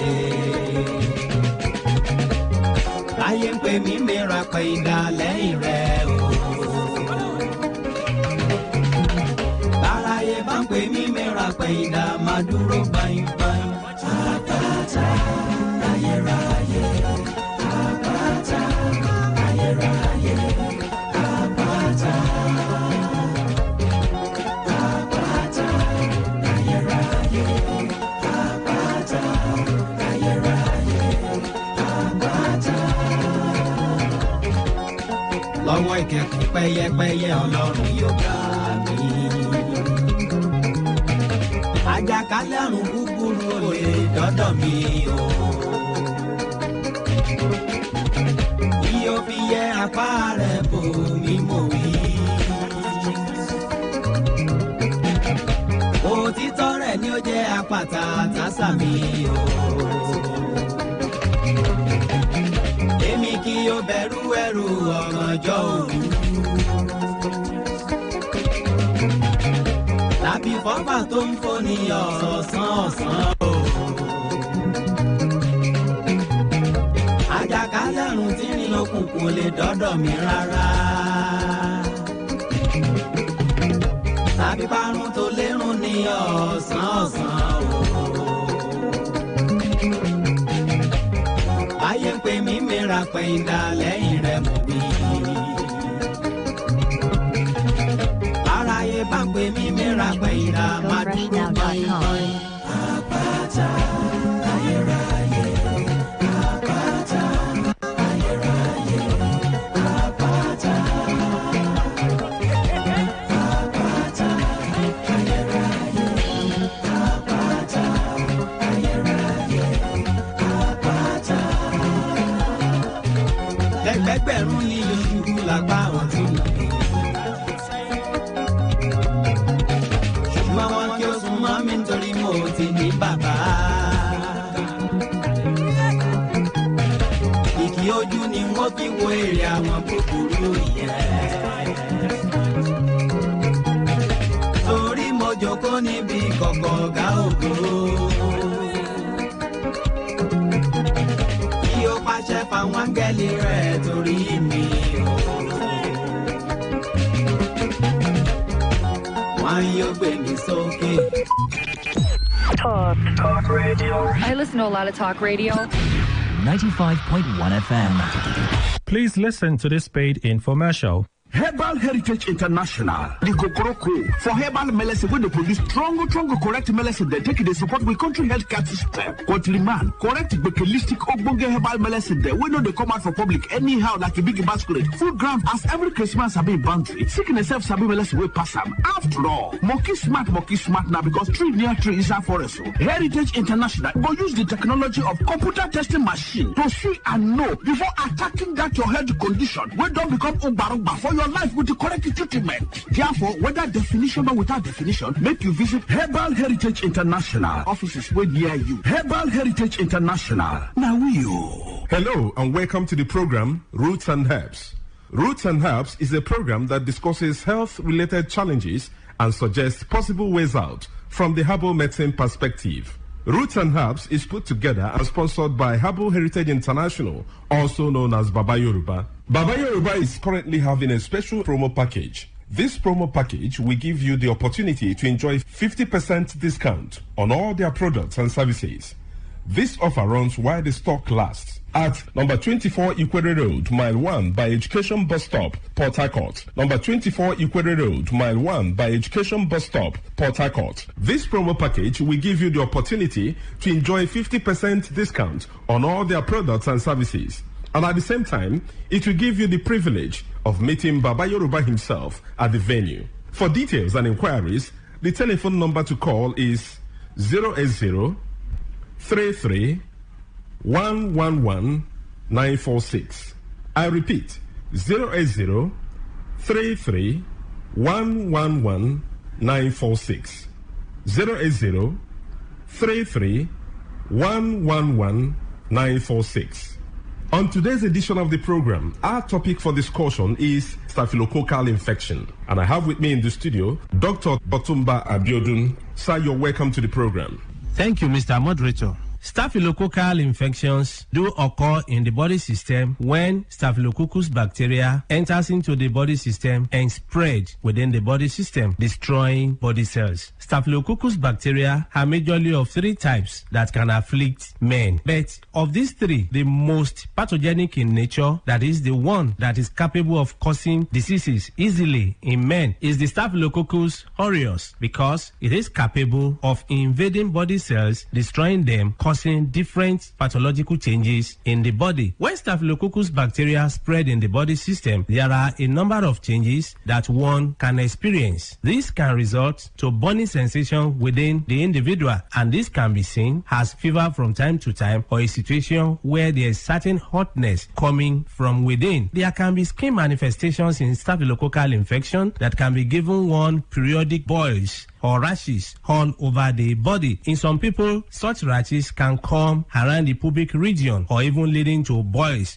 that can lead to blisters or even ulcers on the skin. It is possible for one to experience persistent headache in staphylococcal infection because the body fluid is already contaminated. Staphylococcus, as we know, is a form of bacteria. Any bacteria that is capable of spreading in the body system can lead to reactions in the body that can further damage body tissues. And when this occurs, it is possible for one to experience joint pains in form of infective arthritis. Part of this bacteria can spread deep into the tissues of the heart, affecting the valves of the heart. And when this occurs, you discover that there can be palpitation that some will start witnessing as if they have panic attack. When this is allowed to continue in the body system, it is possible for one to start getting tired easily. There are many people, by walking from one pole to another, they get tired, or by doing just something that is not supposed to be that tasking in terms of energy consumption, they discover that it's as if they don't have enough hair where they are located. All this can be as a result of weakness of the heart, resulting from infection or spread of this bacteria we're talking about. When this bacteria is able to pollute the body fluid, it is possible for one to witness mouth odor. Mouth odor is a form of changes that is called halitosis, where people will start coming up with breath coming from within that is already polluted. There is no amount of time such people wash their mouth, you discover that the breath coming out is very offensive. All this can be as a result of pollution of the body system. It is possible, if any bacteria is able to dwell so long in the body system, to contaminate the whole body fluid and even damage nerves. When nerves are damaged, there can be tiredness. Not only this, it is possible for men to suffer a lot because this can degenerate to a situation where a man is unable to stand like a real man. When a man is unable to stand like a real man, it is seen as a serious challenge because the whole family can be affected. Part of the joy of the relationship can be stolen, and this can cause different rancors in the family. A man that is unable to stand as he should can find it difficult to get arousal. The desire for opposite sex can disappear, and once that arousal is not there, that is the ignition point. It means such a man will not be able to stand like a real man. In some people, the arousal can be there, but you discover that because nerves have been damaged, the transmission from the upper center down to the power point of man, that is in between his two thighs, can be weakened. When such occurs, you discover that such a man can even get arousal or is able to stand, but the type of standing that he has is not strong enough to help him to even get into the act. In some people, they make effort to get into the act, but you discover that they are unable to spend more than a minute or more before they are exhausted. Mind you, before a man can be called a real man, such a man must be able to have the arousal as desired and also be able to sustain the energy he has been able to gather for a considerable length of time. That is when such a man can be able to make his partner happy when it comes to man-to-woman interaction. So such men do suffer from this from time to time. It's after knowing the root cause of the challenge that one will be able to know the right step to take for one to be totally free. Whenever you experience anything that we have been able to mention or other things, it's very important for one to visit a competent healthcare giver who will be able to run tests on one and pinpoint where the problem lies and provide solution. For more enlightenment and advice, the number to call is 080-33-111-946. I repeat, 080-33-111-946. Thank you all. All right. You've been listening to the program Roots and Herbs. Roots and Herbs is a program that discusses health-related challenges and suggests possible ways out from the herbal medicine perspective. Roots and Herbs is put together and sponsored by Herbal Heritage International, also known as Baba Yoruba. Baba Yoruba is currently having a special promo package. This promo package will give you the opportunity to enjoy 50% discount on all their products and services. This offer runs while the stock lasts. At number 24 Equator Road, Mile 1 by Education Bus Stop, Port Harcourt. Number 24 Equator Road, Mile 1 by Education Bus Stop, Port Harcourt. This promo package will give you the opportunity to enjoy 50% discount on all their products and services. And at the same time, it will give you the privilege of meeting Baba Yoruba himself at the venue. For details and inquiries, the telephone number to call is 080-33-111-946. I repeat, 080-33-111-946. 080-33-111-946. I repeat, 080-33-111-946. Let's take our sponsor's message. Don't go away. We shall be right back. Herbal Heritage International, the Kokoroko, for herbal medicine, when they produce strong, correct medicine, they take it, they support the country healthcare system. Countryman, correct, holistic, ogbonge herbal medicine, they know they come out for public anyhow, like a big basket, full ground, as every Christmas have been boundary. Sickness self sabi medicine will pass them. After all, monkey smart now, because tree near tree is a forest. Heritage International will use the technology of computer testing machine to see and know before attacking that your health condition. We don't become umbarumba for your life with the correct treatment. Therefore, whether definition or without definition, make you visit Herbal Heritage International. Offices way near you. Herbal Heritage International. Now You're welcome back to Roots and Herbs. Roots and Herbs is a program that discusses health-related challenges and suggests possible ways out from the herbal medicine perspective. Roots and Herbs is put together and sponsored by Herbal Heritage International, also known as Baba Yoruba. Baba Yoruba is currently having a special promo package. This promo package will give you the opportunity to enjoy 50% discount on all their products and services. This offer runs while the stock lasts. At number 24 Equator Road, Mile 1 by Education Bus Stop, Port Harcourt. Number 24 Equator Road, Mile 1 by Education Bus Stop, Port Harcourt. This promo package will give you the opportunity to enjoy 50% discount on all their products and services. And at the same time, it will give you the privilege of meeting Baba Yoruba himself at the venue. For details and inquiries, the telephone number to call is 080-33-111-946. I repeat, 080-33-111-946. 080-33-111-946. Until we come your way again, remain blessed. And that was a paid infomercial. This is Today 95.1 FM, Port Harcourt, voice of the people. Every day, every hour, when the big stories break, depend on our 24-hour news team to bring you the latest. Today 95.1 FM.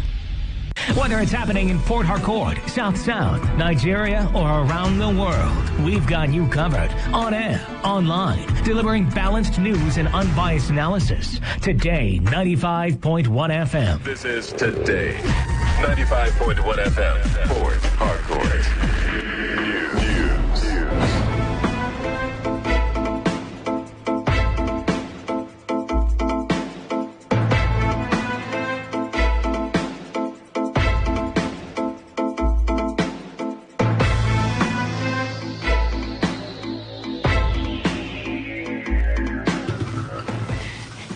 This is the World News on your premium talk radio. Today, 95.1 FM Port Harcourt. I am Amaka Felix.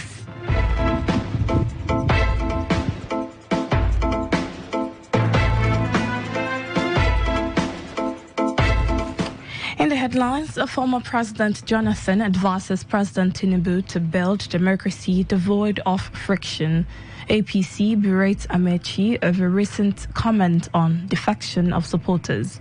Hyperp urges Ogoni youth to advocate against pipeline vandalism.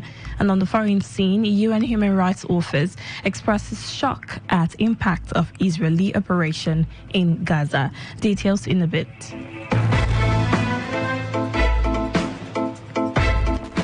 President Bola Tinubu will, in a broadcast tomorrow, address the nation.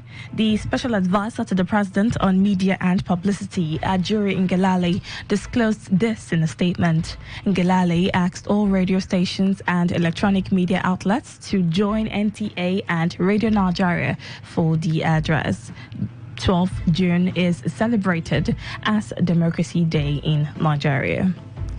Former President Goodluck Jonathan has advised President Bola Tinubu to encourage a democracy where all citizens are given free will to express themselves without friction.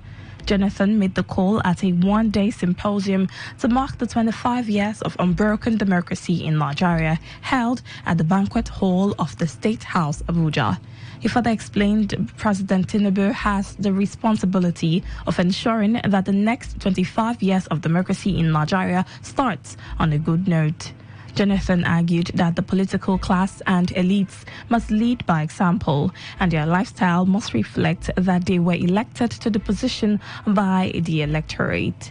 He emphasized the need to ensure that the dividends of democracy are felt by all Nigerians, regardless of economic status or social class. Let us ensure that the next 25 years of our democracy are even more transformative and inclusive and more prosperous for all of us. A democracy built on ethnicity does not endure. It will continue to wobble. So for the Honorable Vice President, you represent also the President, for me, we are hoping that you build more infrastructure for us, improve the quality of education. But one key thing that for the next 25 years, you will midwife, because you are starting the next 25 years, is to build a democracy that will reduce friction. The abundance of litigations that follow every round of election in Nigeria is very embarrassing.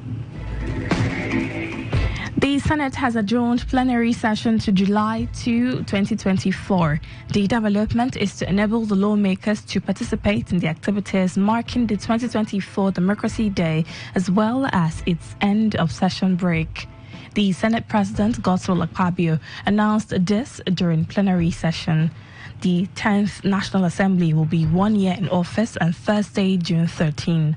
Prior to the announcement, the Senate passed a total sum of 1.911 trillion naira as the 2024 statutory budget for the Niger Delta Development Commission, NDDC.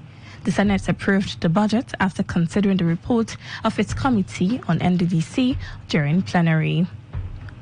All hope for the chairman of the 23 local government areas of River State to remain in office after June 18th appears to have been dashed due to the recent position of the Court of Appeal sitting in Port Harcourt. The three-man appeal court panel, presided over by Justice B.B. Aliyu, after hearing arguments from the parties, adjourned the case till June 20th, 2024. The chairman of Opobo Nkoro Local Government Council, Clifford Kukigam, and 6 others had dragged the governor of the state, Siminalai Fubara, and others to court over the position of the State House of Assembly led by Martins Amehule. The chairman of the local government councils are expected to vacate office on June 17th at the expiration of their 3-year tenure. By June 18th, the governor is expected to swear in caretaker committee chairman following the failure of the government to conduct elections for chairman and councillors. Some local government council chairmen had threatened not to leave office at the expiration of their tenure on June 17th, following a law passed by Amehule-led lawmakers, which has been nullified by a state high court. The River State High Court sitting in Port Harcourt has struck out Section 3 of the River State House of Assembly Service Commission Law, as amended in 2024 by Martins Amehule and 27 others from the River State laws. Presiding Judge Justice Dagogo Jack ruled that the law was inconsistent with the Constitution of the Federal Republic of Nigeria, which grants the governor the power to appoint the chairman and members of executive bodies in the state. Justice Jack further noted that the same law also gave the governor the authority to appoint the River State House of Assembly Service Commission. Today FM's Uchendu Ejawo reports that the judge restrained the governor and the Attorney General of the state from enforcing the law as passed by Amewuli and 26 others. Meanwhile, the River State Ethnic Youth Leaders Coalition has condemned the Martins Amewuli-led faction of lawmakers who defected from the People's Democratic Party to the All Progressives Congress. Chairman of the group, Legbosi Yamabana, expressed disappointment in an interview with newsmen, stating that these individuals who owe their positions to the PDP have lost their seats and legitimacy as mandated by Section 109, subsection G of the Constitution of the Federal Republic of Nigeria, accusing them of false claim to have secured a court judgment asserting their continued membership in the PDP. Referencing the statement credited to the Attorney General of River State, who had countered the claim of the Amewuli-led lawmakers, Yamabana urged all those who value integrity and good governance to join in condemning these actions in the strongest terms. Rivers youth are shocked by the audacity and lawlessness of the 27 ex-members of the River State House of Assembly, who, having defected from the PDP to the APC, have the temerity to deny their defection. These characters, who defected publicly in the Hello Chamber of the Assembly, have even gone to the extent of falsely claiming to have secured a court judgment. However, the Attorney General of River State has countered that the suit in which they claim to have obtained a judgment was struck at for want of local standing and jurisdiction, as well as for being abuse of court process. Such blatant deceit and double-speaking are not only disgraceful, but also an insult to the intelligence and sensibility of Rivers people. Yamabana stated that River State deserves leaders who are honest and committed to serving their constituents, not self-serving opportunists who think they can fool the public with their dishonorable antiques. Also, an insult to the intelligence and sensibility of Rivers people, attempting to cling back to power through subterfuge and lies. Their actions are not only a stain on our democratic values, but an affront to all who believe in truth and justice. The people of Rivers States deserve leaders who are honest and committed to serving their constituents, not self-serving opportunists who think they can fool us with their dishonorable antics. The Secretary of the 7-month Caretaker Committee of the All Progressives Congress, Eric Mwibani, has criticized the claim by former Governor of River State, Rotimi Amechi, that those who left his camp did so out of hunger. During a media briefing at the APC Secretariat on Aba Road, Mwibani refuted the assertion, stating that the departures were not due to hunger, but rather because the defectors had lost elections under Amechi's leadership as the former Minister of Transportation.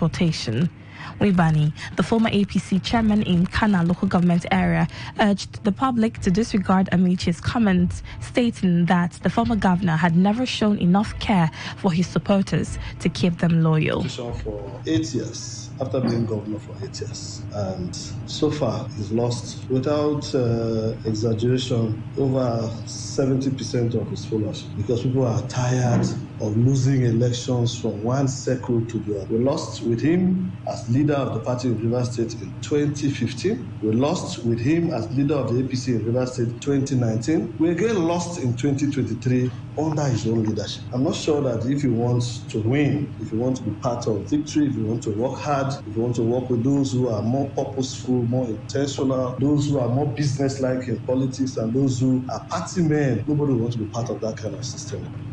Mwibani further claimed that Amechi lost his influence when he directed his supporters to support the People's Democratic Party's presidential candidate in the last general election instead of the then APC candidate, President Bola Tinubu. So if you carry bitterness from that presidential primaries you lost into the general election, you try to convince people within the party to support Atiku and not to support Tinubu, and they say no, they insist on voting for the president and supporting the president, and I was insisted on remaining with the president president, and at the same time remaining the person that the president has chosen. As minister from Rivers State is representing Rivers State in the cabinet of the president. They decide to support the president's choice, to support the minister the president has chosen, and by so doing support the president himself.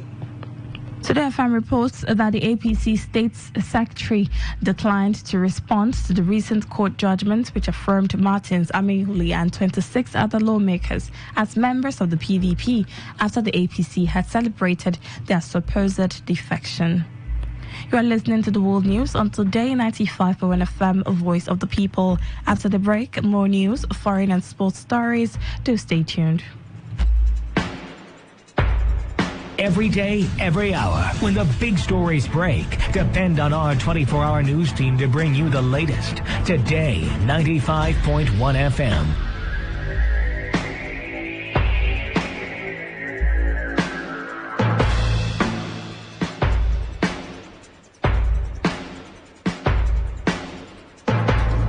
Welcome back and thanks for staying with us. Suspected criminals involved in oil bunkering activities have reportedly attacked staff of the private company responsible for pipe surveillance against illegal oil bunkering activities in Bile Kingdom, Degema local government area of Rivers State.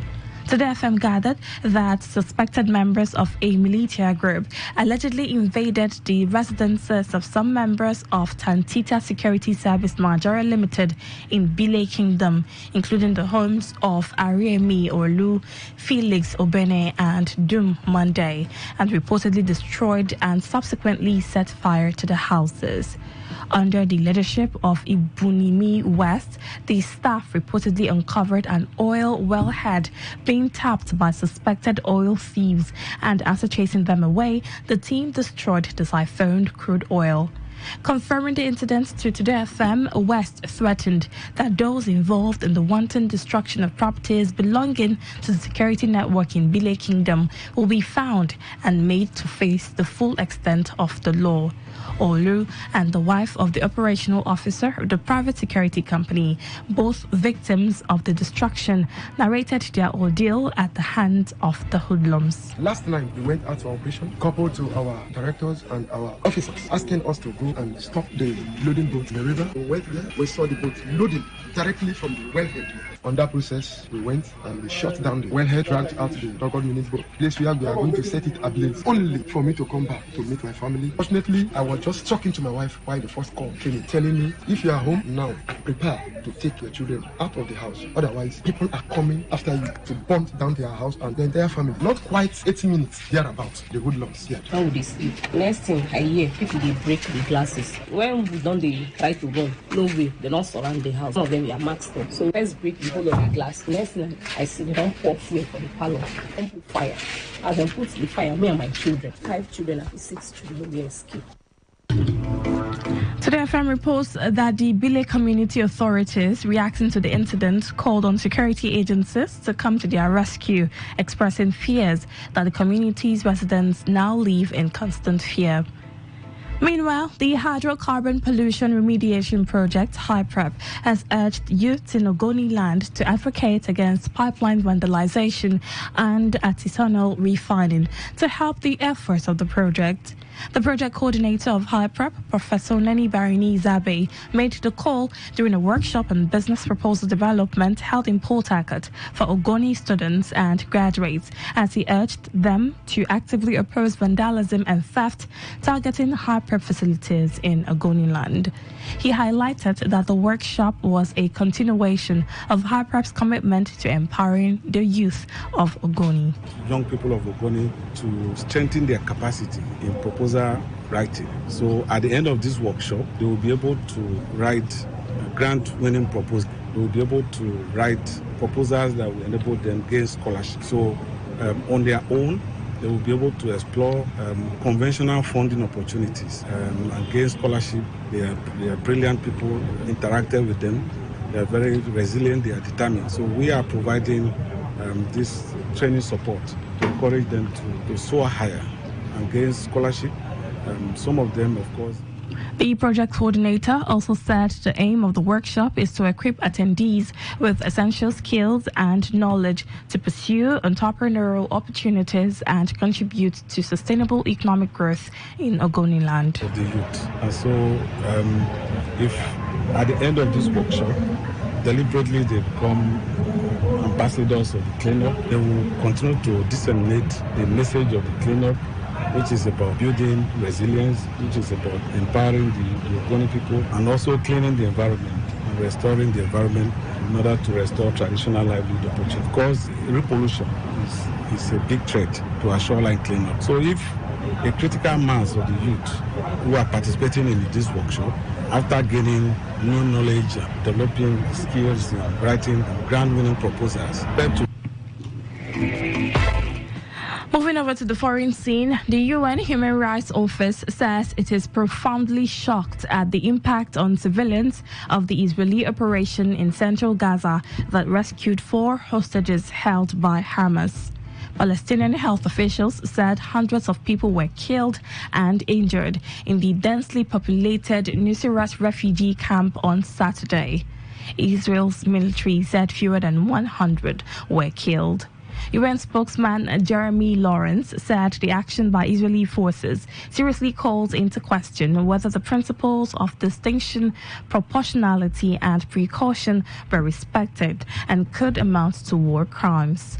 He also said Palestinian armed groups could face war crimes charges for continuing to hold hostages in built-up areas and putting the lives of Palestinian civilians as well as the hostages themselves at added risk. Israel's mission to the UN in Geneva accused the UN Human Rights Office of slander. In sports, manager Gareth Southgate says Euro 2024 could be his last chance to win a trophy with England. The 53-year-old has been in charge since 2016, taking his side to the 2018 World Cup semi-finals, the Euro 2020 final, and the 2022 World Cup quarter-finals in Qatar. His contract is due to expire in December, but the Football Association are keen for him to remain as manager for the next World Cup in 2026 in USA, Canada, and Mexico. However, Southgate told German newspaper Bild External that a failure to win a trophy in Germany could see the end of his stay. To end the news, here is a summary of the major stories. Former President Goodluck Jonathan has advised President Bola Tinubu to build democracy devoid of friction. The APC in Rivers State has berated former Governor Rotimi Amechi over his recent comment that some of his supporters defected as a result of hunger. You heard that Hyprep has urged Ogoni youths to advocate against pipeline vandalism and artisanal refining to help the efforts of the project. And on the foreign scene, we told you that the United Nations Human Rights Office has expressed shock at the impact on civilians of Israeli operation in Gaza. Ifunaya Obeme Ndukwe edited the news. For comments and inquiries, please call 0818-389-2850 or send your emails to news@todayfmlive.com. You can also read our stories on www.todayfmlive.com. I am Amaka Felix. Thank you for listening. Good evening.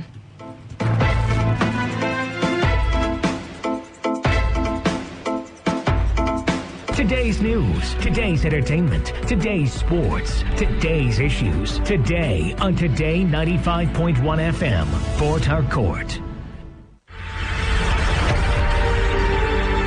Want to know what's happening? Get latest information in sports, politics, lifestyle, you name it. The frequency of choice. Today 95.1 FM. Today 95.1 FM. We serve you the latest updates on everything. Today 95.1 FM.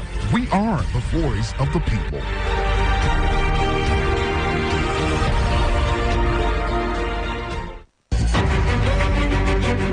Creek is a legal act of smuggling crude oil from pipelines and storage facilities, which poses significant dangers to Nigerian society. This activity has different consequences that affect various aspects of the nation's well-being, and it has consequences such as untimely death, environmental devastation. It fuels insecurity. It also damages our infrastructure, and it also damages our international prestige. You might say, how do we make a living if we stop this illegal activity? Well, as a young individual, you can channel your energy into positive endeavors that can help you generate income and create an adequate future for yourself. These are some ideas to help you generate income. You can go into starting a business. You can also acquire digital skills or gain agricultural knowledge or engage in farming. You can also acquire art and creativity. You talk about technology and innovation, then skills and vocational training. Please note that success often requires dedication, consistency, and continuous learning. This message is brought to you by your premium talk radio, Today 95.1 FM, Port Harcourt.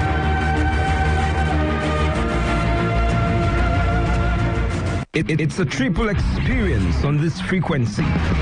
Talk, news, and sports. Right here, every day on Today 95.1 FM. The voice of the people.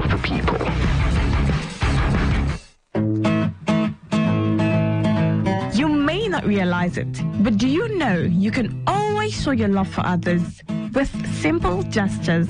Here are some of them. Always look for the good in people. There are two sides to every story. We have our good and bad sides. So, look for the good in people. Focus on people's potential. Everyone has potential. So, rather than put them down, help them realize it. Choose to love. If you're given an option between giving love and receiving love, choose giving because that is a more practical choice. Treat everyone as equals. This means letting go of all the prejudice and partiality. See people for who they really are, not their jobs, not their apparels or bank accounts. If everyone does this, then the world will be a better place. Love yourself. You cannot give what you don't have. So, before you try to love other people, love yourself first. Forgive.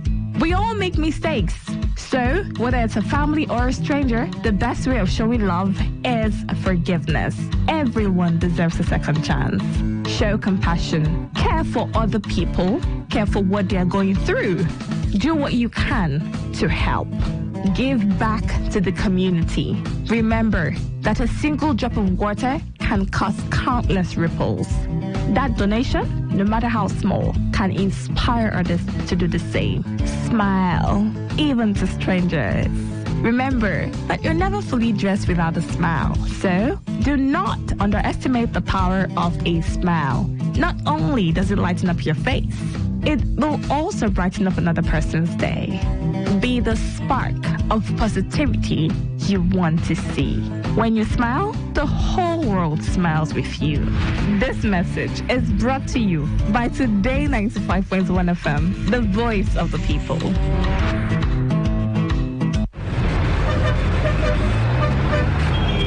Live from the Garden City of Port Harcourt, Nigeria. This is Today 95.1 FM. I tell you, that man a ritualist. You don't ever see as that man dressed like normal human being before. Every time a black, blue. That man a ritualist. Just leave them. Now so those people will come from that place. Now so they behave. You see this our neighbor. You see that fair guy where they always they carry laptop up and down. If you observe, you know they go work in the morning, but every time you go they change car. But I don't they observe and see. I know they do. Now what for you? But me I know say, you know people where they come from that area. Now so all of them they behave. You know get with anybody if you tell me 9 drunk. What is it with all the hate and the way we talk? Hate speech does no one any good. It only makes a bad situation worse. The aim is to stir more hate and anger rather than bring us together. All they want is to set you against your neighbor or even your brother. Will you let them? Hate speech is not just criminal, it is intended to destroy you. Shun hate speech. No one truly benefits. A message from Today 95.1 FM, the voice of the people.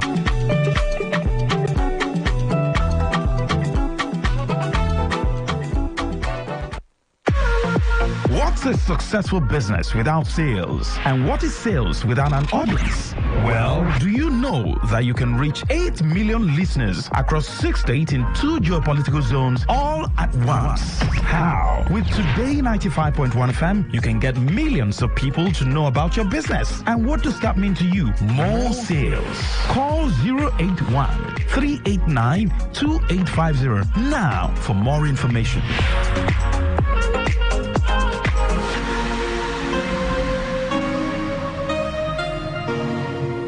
Say no to the ordinary. Embrace the extraordinary, because we are the voice of the people. Voice of the people. Today, 95.1 FM. Today, 95.1 FM.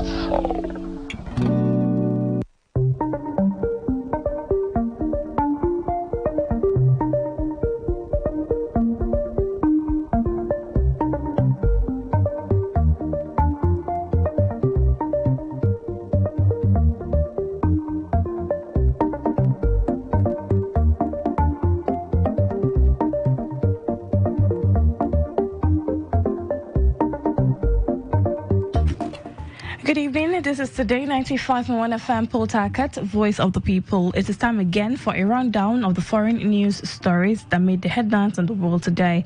I am Amaka Felix. In the headlines, Malawi Vice President dies in fatal plane crash. UN Security Council votes to support U.S. resolution backing ceasefire plan in Gaza. Singapore Airlines to compensate passengers after turbulence incident. 4 U.S. college instructors stabbed in public park in China. Details coming up shortly. At least 150 people have been killed and about 200 others injured in an attack by rebel forces in Sudan. Eyewitnesses told newsmen how fighters from Sudan's paramilitary rapid support forces, RSF, descended upon Wad al-Nar village in the central Al Jazeera. Footage shared on social media by CNN shows a large crowd in Wad al-Nar village surrounding dozens of dead bodies, shrouded in white, as preparations were being made for their burial. Another video allegedly shows the RSF militia firing heavy and medium weapons towards the village. Both the Sudanese army and the RSF have faced damning accusations of civilian massacres since the civil war broke out in April 2023. Malawi's President Lazarus Chakwera says the wreck of a plane carrying Malawi's vice president has been found with no survivors. Saulos Chilima and 9 others were flying within the country yesterday morning when their aircraft disappeared from airport radars. The plane, a military aircraft, was flying in bad weather. Soldiers had been searching Chikangawa forest overnight and into the morning in an effort to find the plane. In a media briefing today, President Chakwera said the Malawi Defense Force commander informed him that the search and rescue operation has been completed and the plane was found. He said the rescue team found the aircraft completely destroyed. Away from Africa to the rest of the world, the United Nations Security Council has voted to support a U.S. resolution backing a ceasefire plan for the war in Gaza. The proposal sets out conditions for a full and complete ceasefire, the release of hostages held by Hamas, the return of dead hostages' remains, and the exchange of Palestinian prisoners. 14 of the 15 Security Council members voted in favor of the U.S. drafted resolution. Russia abstained. The resolution states that Israel has accepted the ceasefire proposal and urges Hamas to agree to it too. 4 U.S. university tutors are in hospital after they were stabbed by an unknown assailant at a public park in China. The Iowa Cornell College instructors were injured in a serious incident during a daytime visit to the park in the northern province of Jilin. Iowa Representative Adam Zabner said his brother David was one of the 4 instructors injured in the incident, which he described as a stabbing. China's foreign ministry says that none of the injured are in a life-threatening condition. Zabner said the group had been visiting a local temple yesterday when they were attacked by a man with a knife. UK Prime Minister Rishi Sunak dismissed rumours that he would quit before the July 4 general election as criticism about his early departure from D-Day commemoration events rumbled on. The Conservative leader issued an apology after outrage from veterans groups that he declined to join other world leaders at an event in northern France to mark the 80th anniversary of the invasion. His decision to instead record a television interview, which also prompted criticism from his own colleagues, was the latest misstep on the campaign trail for the vote. He warned against thinking the election result was a foregone conclusion and said he had battled back from the adversity before, notably after an internal Tory leadership defeat to Liz Truss in 2022. Sunak had until January next year at the latest to call a general election, but decided to do so early as inflation slowed, indicating a turnaround in the parlor state of the country's economy.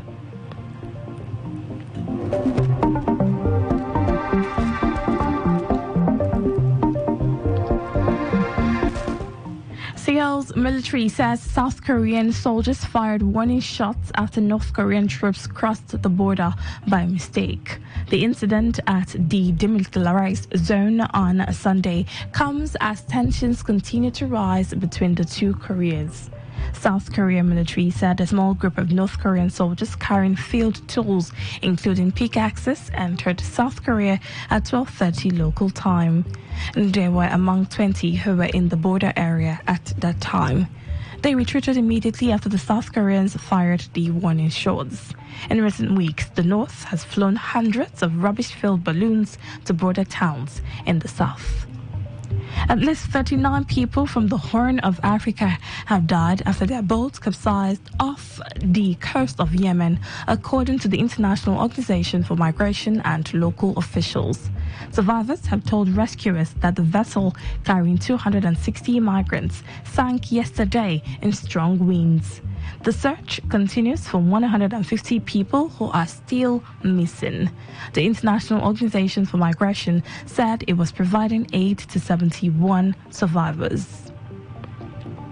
Singapore Airlines has offered to pay compensation to those who were injured on a London to Singapore flight that encountered severe turbulence. In their Facebook official page, the airline said it will pay $10,000 to those who sustained minor injuries. For passengers with more serious injuries, the airline said it is providing an advance payment of $25,000 to address their immediate needs and further discussions to meet their specific circumstances. A 73-year-old British passenger died and dozens more were injured when flight SQ321 encountered turbulence over Myanmar and was diverted to Thailand in May. Singapore Airlines has not yet responded to Newsman's request for further information on how many people will be entitled to the payments. A court in Muslim-majority Indonesia has handed a comedian a 7-month prison sentence for blasphemy after he made a joke about the name Muhammad. Lampong Prosecutor's Office spokesperson Ricky Ramadhan said Olia Rahman, a comedian from Lampong province on Sumatra Island, was found guilty of spreading hatred through stand-up jokes at an event in December. Rahman was imprisoned after being reported under a blasphemy law that carries a maximum sentence of 5 years. At least 10 people have been killed and 33 others injured in India after suspected militants fired at a bus carrying Hindu pilgrims in Jammu and Kashmir. Prime Minister Narendra Modi has taken stock of the situation and requested the best medical care for the injured, while promising that all those behind the heinous act will be punished soon. The bus was en route to the base camp of the famous Hindu shrine of Mata Vaishno Devi when it was ambushed. No group has claimed responsibility for the attack, but District Police Chief Mohita Sharma said that suspected militants were behind the assault. A severe heat wave continues to wreak havoc in India as the eastern state of Odisha reported 8 deaths between a 72-hour period. Official figures released in May suggested that 60 people died between March and May across India due to heat-related illnesses.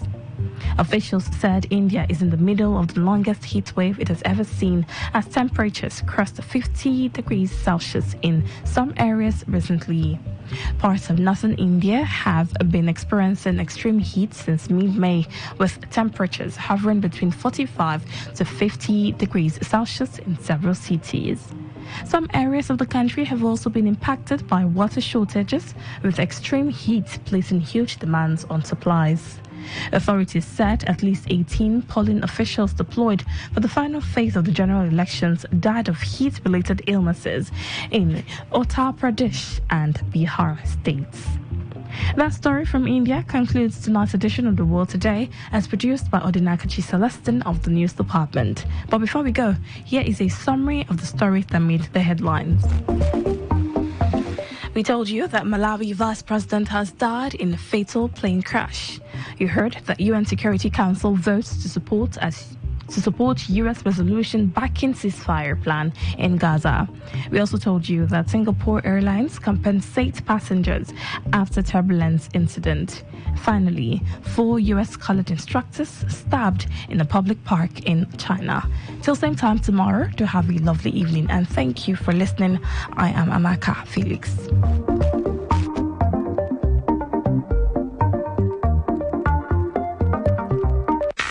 Unleash the power of the airways with the ultimate radio experience. Tune in to Today95.1 FM, the voice of the people. Don't just listen, immerse yourself. That is 100% true. 95.1 FM, voice of the people. And we're back.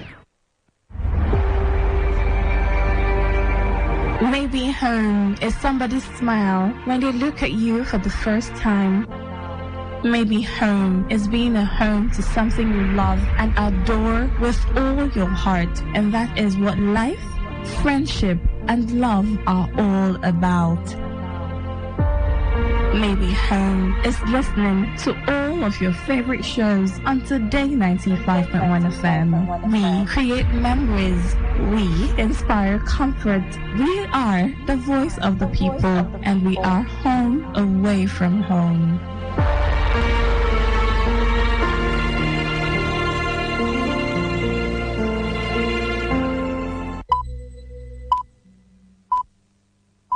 BBC World Service. I'm Charles Gitonga in Nairobi with Focus on Africa.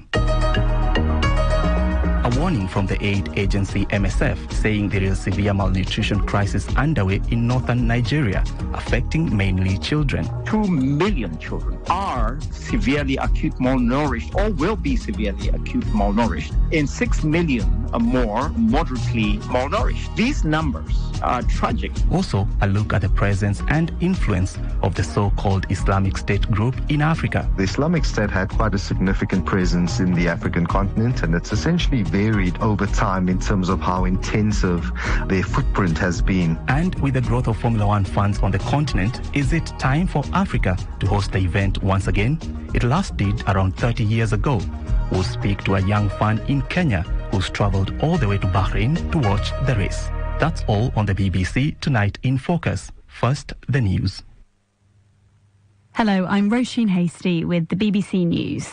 Malawi's president has described the death of his vice president, Saulos Chilima, in a plane crash as a terrible tragedy. Lazarus Chakwera said search teams had found the wreckage of the military aircraft on a hillside in the north of the country. Our Africa regional editor, Will Ross, has more details. The search did take a long time until it found the plane because of the fog and also the fact that it was quite a forested area, and Malawians are waiting to hear news of a funeral. President Lazarus Chakwera's, he was in a very somber mood, and then there was footage of him consoling other politicians, some of whom were wiping away tears as he was moving past them. But a great deal of shock in Malawi. The leader of France's centre-right Republican Party has backed an alliance with Marine Le Pen's far-right Rassemblement National, which won the European elections on Sunday.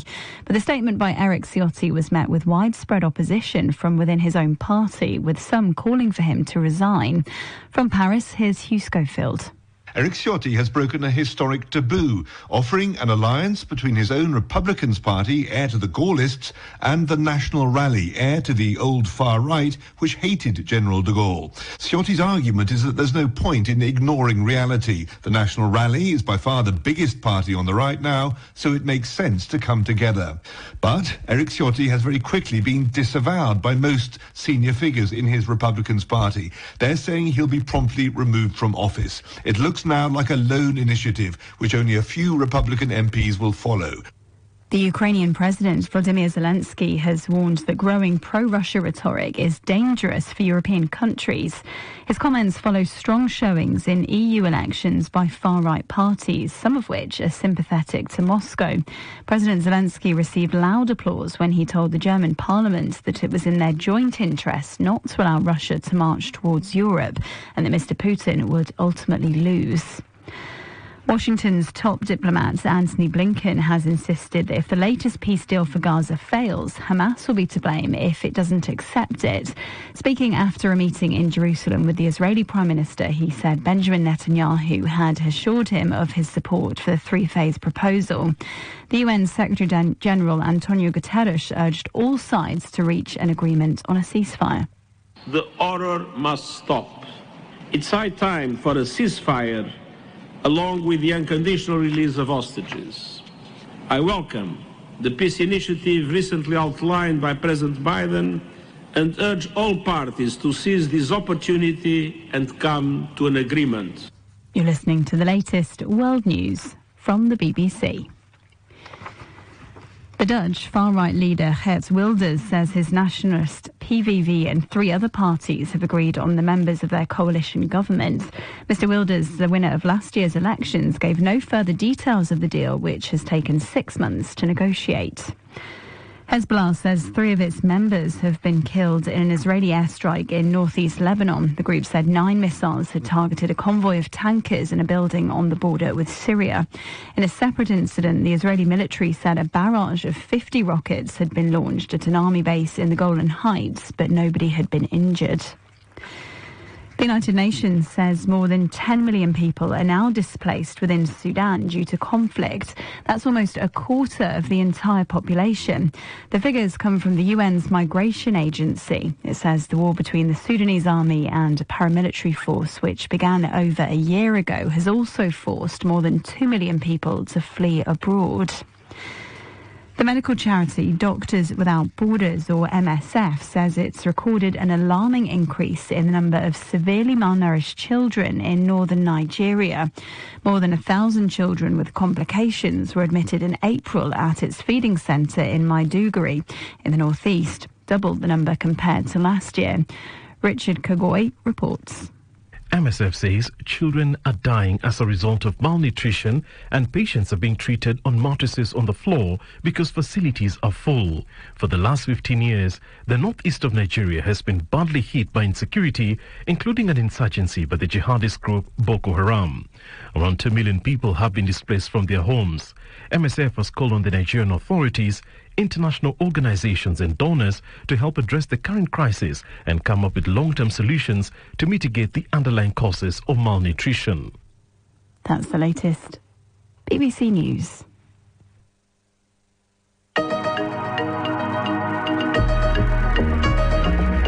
Hello, I'm Charles Gitonga in Nairobi. Here is what's coming up for you on this edition of Focus on Africa.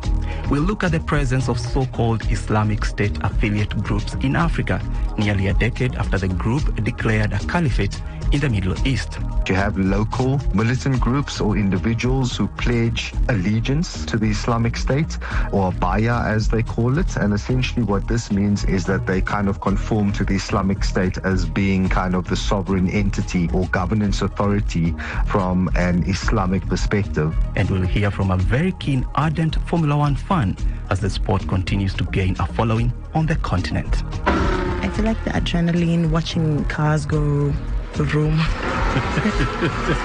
And I will say this, it helps very much that the drivers are actually interesting, very good looking. I think that helps.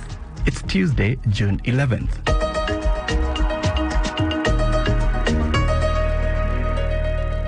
First, we go to Nigeria. There has been a high increase in admissions of severely malnourished children in Maiduguri, northeast Nigeria. That's according to the humanitarian agency MSF, also known as Doctors Without Borders. They say what's happening is tragic, with admissions in some locations almost doubling in comparison to this time last year. MSF says urgent humanitarian assistance is needed. Mariam Abubakar is the mother of twins who are just over 3 months old, and she visited the MSF Nilefa Kiji Inpatient Therapeutic Feeding Center in Maiduguri. She sent us a message which has been voiced by my colleague Emanuela due to the poor quality of the recording we received. Since the day I gave birth to them, I don't have breast milk. For 5 days, I was not producing breast milk, and I resorted to feeding them with formula milk. I always had sleepless nights as they cried a lot because of hunger. I was advised that we should be feeding them with formula milk, NAN, and they consumed 2 tins of NAN, but their condition was not getting any better. We changed the milk formula to cowbell, but they continued to lose weight, so we were advised to bring them here. They are 3 months and 2 weeks old. They are now much better because when I brought them here, they were in a bad condition, especially Hassana, one of the twins, as she was so thin that her skin was wrinkled, but now it's better. Thanks very much to Mariam. Now, to get more details of the situation in Maiduguri, I've been speaking to Dr. Simba Tirima, the MSF representative based in this region. Oh, habari gani? Nzuri sana. Which part of Africa are you at? Mimi natoka Kenya. I'm from Kenya. Yeah, I saw this Dr. Simba Tirima. It sounded a bit Kenyan. I wasn't sure. Absolutely, yes. Okay, great. But you operate in Nigeria? I am in Nigeria, yes. Okay, great. So we are going to talk about these cases of severe malnutrition.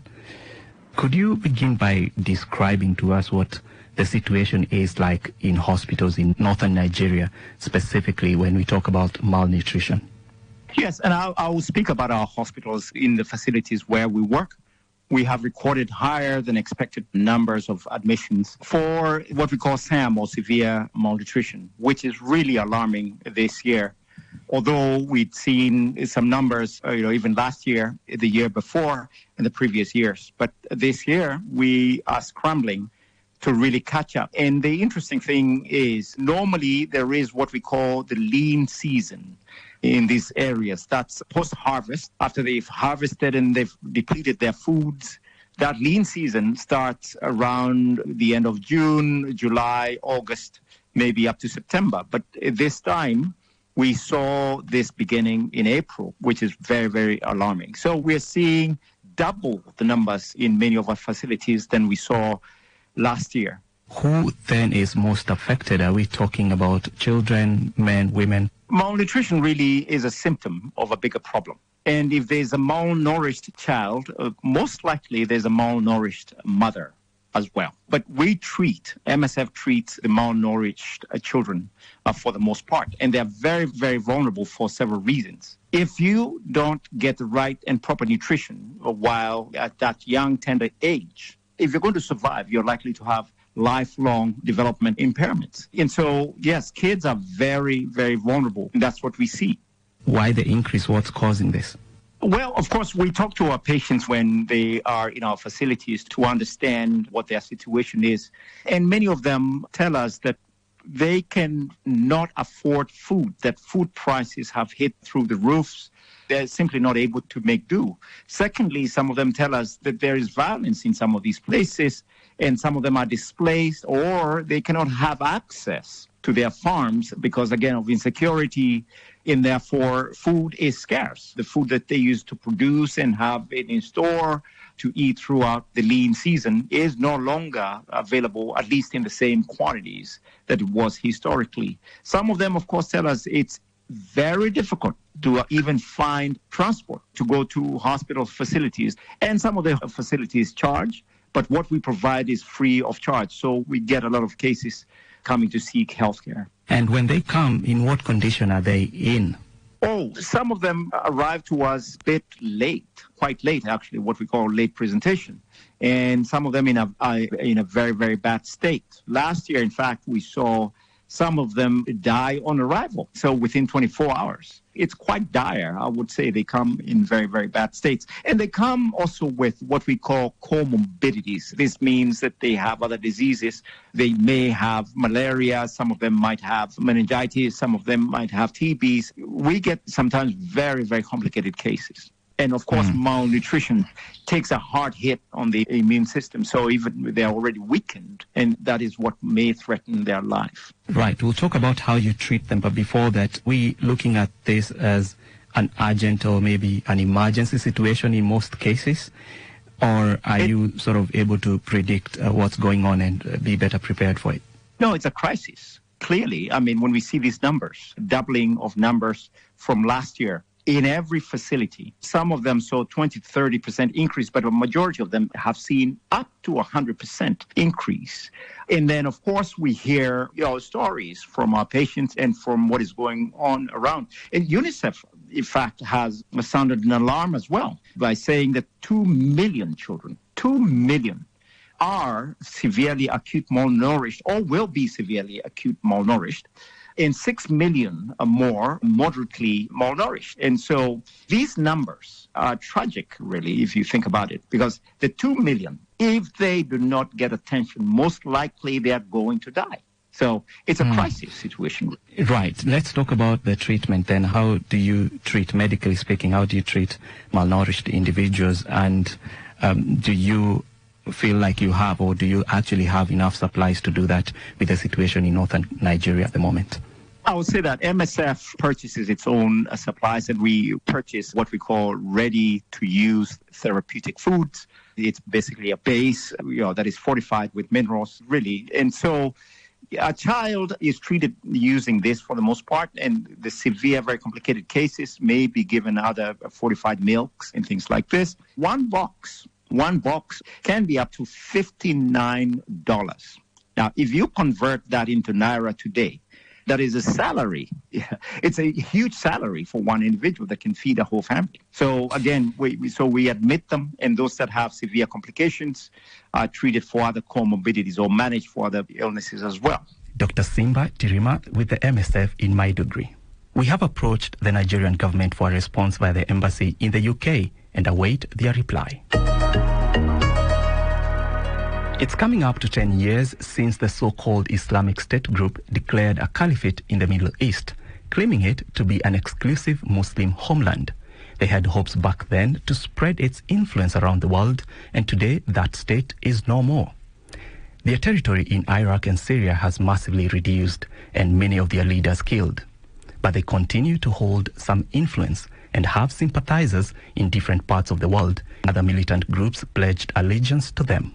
In fact, a recent newsletter from the group claimed that 60% of their operations were conducted by affiliate groups on the continent. These include groups operating in West, Central, North, East and Southern Africa. Just last week, the IS affiliate in the Congo, the ADF, killed over 80 people in attacks in the east of the country. So how do we make sense of the story of IS's influence across the continent over the last decade? One person who can help us with that is Ryan Cummings, the co-author of a book called The Islamic State in Africa. The Islamic State had quite a significant presence in the African continent, and it's essentially varied over time in terms of how intensive their footprint has been. So during the kind of rise of the Islamic State about 10 years ago, we saw the presence of the group established in places such as Libya, Algeria, Egypt, Tunisia, even smaller cells in Morocco. And then we also saw, the Islamic State operating in Nigeria, in neighboring Niger and Chad and Cameroon. The group was also operational in areas such as Mali, Niger, and Burkina Faso. And even here in Southern Africa, we've seen the rise of the Islamic State affiliate in Mozambique, and then the affiliate which operates out of northeastern DRC. And so when we talk about them being affiliated, or this group, to the Islamic State, what does that mean? Describe to us that relationship. So how it practically operates in this regard is that you have local militant groups or individuals who pledge allegiance to the Islamic State, or baya as they call it. And essentially what this means is that they kind of conform to the Islamic State as being kind of the sovereign entity or governance authority from an Islamic perspective. The so-called leader or caliph of the Islamic State, has domain over areas where these groups are operational, and that they conform to the Islamic State's so-called mandate, which is to kind of topple secular governance structures and then replace them with the Sharia law equivalent, and basically all areas where these groups operate and where they govern essentially becomes part of the expanded caliphate that the Islamic State had established, but which has since been dismantled by security forces aligned to the likes of the Iraqi and Syrian governments in the Levant region of the Middle East. So there's some form of subservience. In exchange, they get formally and publicly accepted as affiliates by the group. There are suggestions, and it differs from one group to the other in terms of the extent of